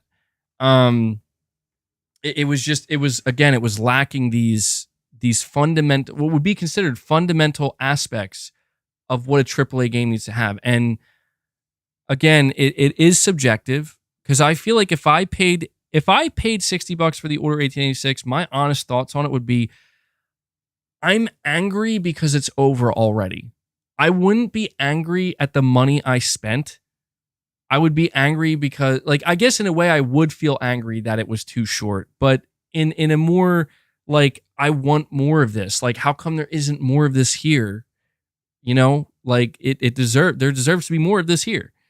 I mean, I've thought about the Order 1886 a lot, because that is a game that I fucking am so sad that it never got a proper sequel, because there was just so much more they could have done if they had like an added on multiplayer mode. Because the Order 1886 had unique weapons and it kind of had that Gears of War feel. If they tacked on a multiplayer component for replayability, it would have justified the price. I'm telling you. It would have absolutely justified the price. As long as they put enough in that multiplayer, you know, I think people would have viewed that game totally differently, and that could have saved that game. But I think there was just a struggle with the development team with that game. Like, there was such a focus on the graphics and the presentation, and a lot of people thought it was more of a tech demo. Yeah, the boss battles weren't very good either, but there was just so much there that if it was given another chance, you know, with more time, and they could learn and build upon what they did. But yeah, I think that's just where we have to find, again, it all comes back down to balance. We have to find a balance with these conversations where it's not good to exist in the extreme. You know, if you create like a hard line, if a game is 10 hours, if a game can be completed in 10 hours or less, it's not worth $60 or $70. You probably are going to miss out on some great shit. Like, guaranteed. You will miss out on some great shit, and that's an extreme stance to have. If you create another stance where it's like, if a game is longer than 20 hours to complete, that's too long, and I'm not even going to give it a chance, you're still going to miss out on great shit. Like, that's the thing. Even though I'm saying Red Dead 2, God of War Ragnarok, Last of Us Part 2, these games were a little bit too long. They were longer than they needed to be, in my opinion. Would I recommend people not play them because of that? Hell no. Hell no. I would just say just be mindful that it's a longer experience. And some people might like that, but some people might not. But would I say you should not play? You should skip Ragnarok and you should skip Red Dead 2 because it's just too long? Hell no, man. Absolutely not. Quite the opposite. So, it's just good not to have extreme stances. And, I think people, I think specifically what PC gamers saying about Ratchet and Clank Rift Apart, it's fine. Like, I don't think there's anything wrong with that person who said that. I don't know their name. I don't know who they are. That's their opinion. I just think that they're doing themselves a disservice by putting that opinion out and they're doing, I think, their readers a disservice by putting that opinion out there, knowing that many people look, well, I don't know how many people go to PC Gamer and really are like, I need to know what PC Gamer thinks of this. Maybe I'm giving them too much credit, but I just think that they're doing their readers and even that writers doing themselves a disservice by having that kind of mentality. They're entitled to it, but I don't know, man. I think it's flawed, frankly. And so that's that, man. I had to let you guys know. We got, let me see here. Salvazard06 with another super chat. Really appreciate that, bud. You're saying, I think a live service game with the weapons and Ratchet would be fun as hell, MBG. What do you think? Maybe Sunset Overdrive weapons added as well. That's actually a great idea. One of the highlights of Ratchet and Clank Rift Apart was the weaponry. I mean, that was like, I was always really excited to know, like, which weapon am I going to get next and what crazy shit is it going to do? And it got pretty crazy at some point. The idea of creating like a multiplayer arena of some sort to use those weapons on each other. Yeah, I don't know. Maybe, I don't know if they'll be able to. It's hard to say if they would be able to do a full-blown live service game. But if they do another Ratchet and Clank game, I think it would be cool if they could add, I don't know if Sony will do standalone multiplayer components anymore. I feel like they're past those days. But, that would be a great game to have like a kind of standalone, not standalone, but the opposite of that, a tacked on kind of smaller, more quaint multiplayer experience. Ratchet would be perfect for that. Absolutely, with weaponry. But let me see here. I'm pretty sure that's it, guys. I think that is, let me see. Yeah, that's it. Those are all the topics I mean, it's always interesting to me how every stream I do, one of the things I can absolutely rely on is that if I go into a stream with only 2 topics like today, realistically we'll talk about like 5 or 6, maybe even 7 topics, because I don't know, man. I have this tendency, especially based on super chats, to just go in these different directions, and I like that. There's just this kind of free-flowing feel to it, and it's dynamic. It's ever-changing. And we have Shems once again. Shems coming in with some more gifting today, bringing us up to 66 members on the day. Love to see it, man. Shout out to you, Shems. Thank you for the support today, man. Let me give you a... No matter what, give you a jolt. Keep finding something to really fight appreciate for. that, man. I have Wrench here with a super chat. Appreciate that, buddy. You're saying, just finished my pre-work gym sesh. 5:30 a.m. here in Australia. Thanks, MBG, for all of your great streams, content, and constant motivation to being healthy. I really appreciate that, man. I'm glad you enjoy it.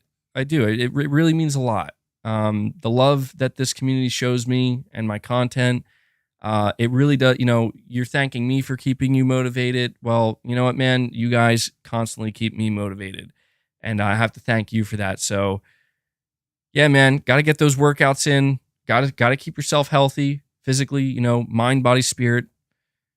3 components there, absolutely critical. So, thank you so much for the super chat, man. And Omen86 follows up Shems again with another membership gift. Omen86 sprinkling out another membership gift today, man. Bringing us to 67 on the day. That's a huge number, man. Look, I know we have crazy streams sometimes, but to me, again, even just getting like a couple members is crazy to me. Getting 67. I have to shout out this community once again, because I'm telling you, I go into these streams and I just, days like today, I really, really feel like in my gut. It's not a negative feeling. It's just a general feeling. You know, every time I go into a stream, there's always a kind of feeling and an energy behind it. And the feeling I got is not that there's anything wrong with it, but it's, you know, there's nothing really going on right now in the gaming industry other than, you know, just a few minute things. There's like no news. There's nothing, especially with PlayStation. You know, it's very quiet right now. They announced that update for the PS5 and the beta, and that's about it. And, you know, there's this kind of, I guess I have this kind of expectation where, well, you know, it's okay if the stream maybe isn't, I don't want to say not good, because that's, I don't think any of the streams are bad, but just it's not going to have, you know, that robustness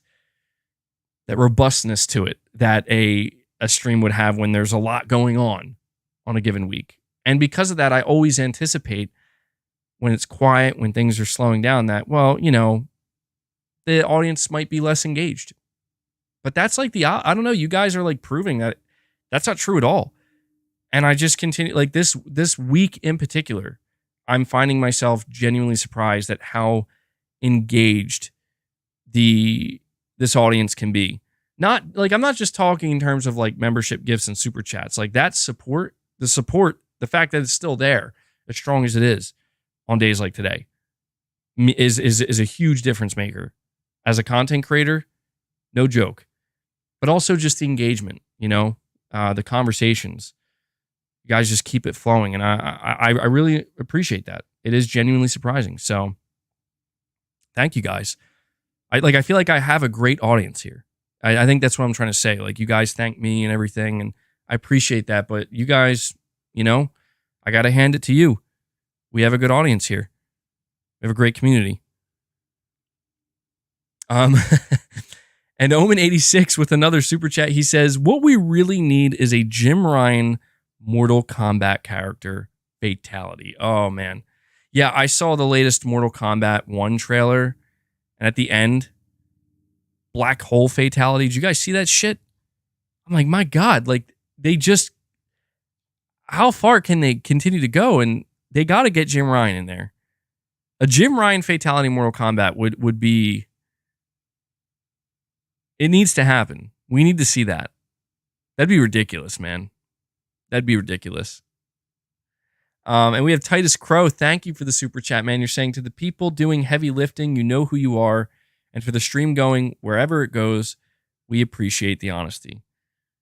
Yeah, absolutely, man. Titus Crow, I'm right there with you. The community members here, I appreciate everybody. You know, anybody who takes a moment out of their day, certainly if you're spending hours hanging out here, watching the content, I appreciate every one of you. But those of you who do heavy lifting in terms of support on the channel, whether it's super chats, membership gifts, or just staying a member, you know who you are. Really appreciate everything you do for me and this community. And I'm glad you get, like I said, I'm glad you guys can can appreciate what I do here as well. So, whew. I think with that being said, though, man, I did not get a lot of sleep last night, though. I'm feeling like particularly tired, like more tired than usual by this point.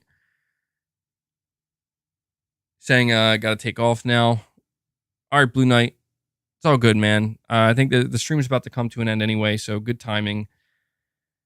I gotta make sure I get more sleep tonight. So yeah, we're gonna end it here. I have my outro I'm gonna do. A couple things I want to say before I go. Number one, to all my channel members, a lot of you guys are here right now, but we have 67 new members. I don't know if all 67 new members are here today. Saturday. Again, I know I've mentioned it a couple times, but I just got to make sure people are aware of it. 12 p.m. Eastern, Sekiro, Shadows Die Twice, first hour playing. I have no idea what to expect in terms of feedback, but it's a different type of content. It's not content that I normally put on the channel. And so, again, I wanted to do something a little bit different, a little bit special for my members. It's the least I could do for you guys. So please tune into that, and I do hope you enjoy it. I do also want to let you know my microphone is going to sound a little bit different than it does on my normal streams and content, because I had to I hooked up this microphone to the PS5, but I use a software with my mic that I can't use on my PS5, so it doesn't sound bad, but it's not as high quality. So just keep that in mind. So go check that out. Tomorrow, I'm hopefully, as if all goes according to plan, I will have a video out tomorrow. Friday is a video day, 3 p.m. And then the next stream will be on Sunday. We'll see what we have to talk about on Sunday. I mean, again, the week has been very slow news-wise. I'm not anticipating that between now and Sunday there's going to be some kind of news, but you never know. There could be. So we'll see what we end up talking about. I'm sure I'll bring something to the table, or if not, you guys will bring something to the table. Saying MBG, that's why you need a capture card. Yeah, I know, man. I know. It's just that I don't record gameplay enough to, like, at least that's why I haven't bought a capture card yet. I definitely should. Also, it's just because, I don't know, I'm just used to being able to stream. Because, like, not stream, but record and stream. The PS5 does a good job. Like, it captures at 1080p, 60 frames per second. The only problem I've ever had with it is the mic. You know, like, I don't know. I've tried to search for a very high quality microphone that I could connect to the PS5 that sounds almost as good as this, but I can't find anything. So if there's anything that encourages me to get a capture card, it'll probably be the mic. But my hope is to do more gameplay stuff, not just for my members, but in general. When Helldivers 2 drops, when Spider-Man 2 drops, I definitely want to do some more gameplay stuff. I know I never did it for. Oh, when you're saying check the super chat, which super chat, Omen? Did I miss something?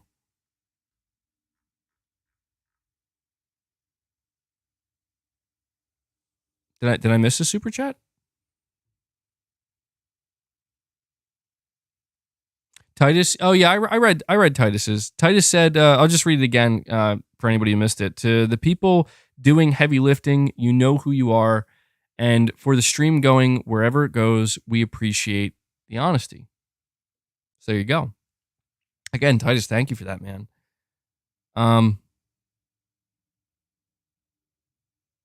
Yeah, no, I totally get what he means by the heavy lifting. God damn, I am tired.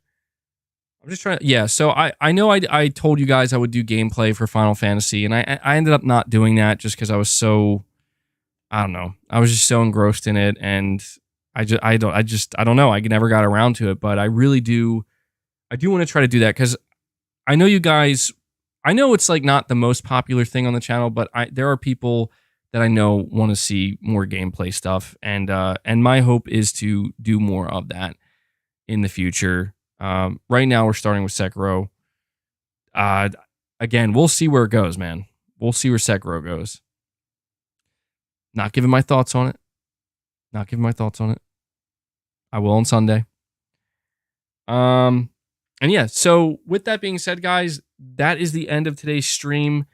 Once again, just a big shout out and a big thank you to this community. One of the streams with the least amount of topics, just because I expected it to be much shorter than it was going to be. That always seems to be a common theme. Wasn't expecting much today, and yet you guys come out in force with not only membership gifting, super chats, as always. The support truly is so appreciated. I love being able to do this. I love this community. Sometimes it frankly feels like a dream come true. And thank you guys so much for listening to me, as always, and And even now, Omen86, he just can't stop, man. Omen86 gifting not one, gifting 2 memberships back to back, getting us to 69 members. I see what you did, Omen. I see Omen gets us to 69 members. He had to get that last one in there, which is so funny. And dude, thank you so much, Omen. Really. I notice, like, you guys know who you are. You guys know who you are. Those of you who support this community, I really cannot thank you enough. I will continue to thank you no matter what. Oh, and by the way, I looked into trying to buy that PlayStation pasta to collect, to like have in my, I can't, dude. I don't think there's any way to get that unless I go to the UK and go to the specific, like the shop that has it and buy it. There's like no way to get it. So Sony, come on, man. Get it together. How are you going to make PlayStation pasta a UK exclusive? We got to get that shit worldwide. At least bring it to the US. So I gotta get a PO box, dude. I'm so afraid of some of the stuff I would get in a PO box. That's why I would get some of the craziest shit in a PO box, man. I bet you I would, but I'll think about it. All right, guys, that's gonna do it. I'm sorry, my outro is taking forever. You're saying on eBay, $55 a bag? Are you? I searched eBay, and nothing came up. Maybe I'll have to try again. If that's true, I will buy that shit. No joke, I will buy that.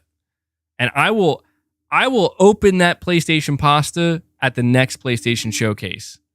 All right? Yes. I see somebody asking, there is PlayStation pasta. It's real. Check my community tab if you remember. It's real. All right. That does it, guys. I'll just ask one more time on your way out. Please hit that like button for me. I'd really appreciate that. And thank you, guys. We're going to end at 69 members today. Got some great super chats. Thank you guys for keeping that conversation thriving and interesting. And just once again, a shout out to Devil Shooter. Devil Shooter, he does the timestamps, as you guys know. He's been getting them done very quickly, only just a matter of hours after the stream. So big shout out to him for doing that.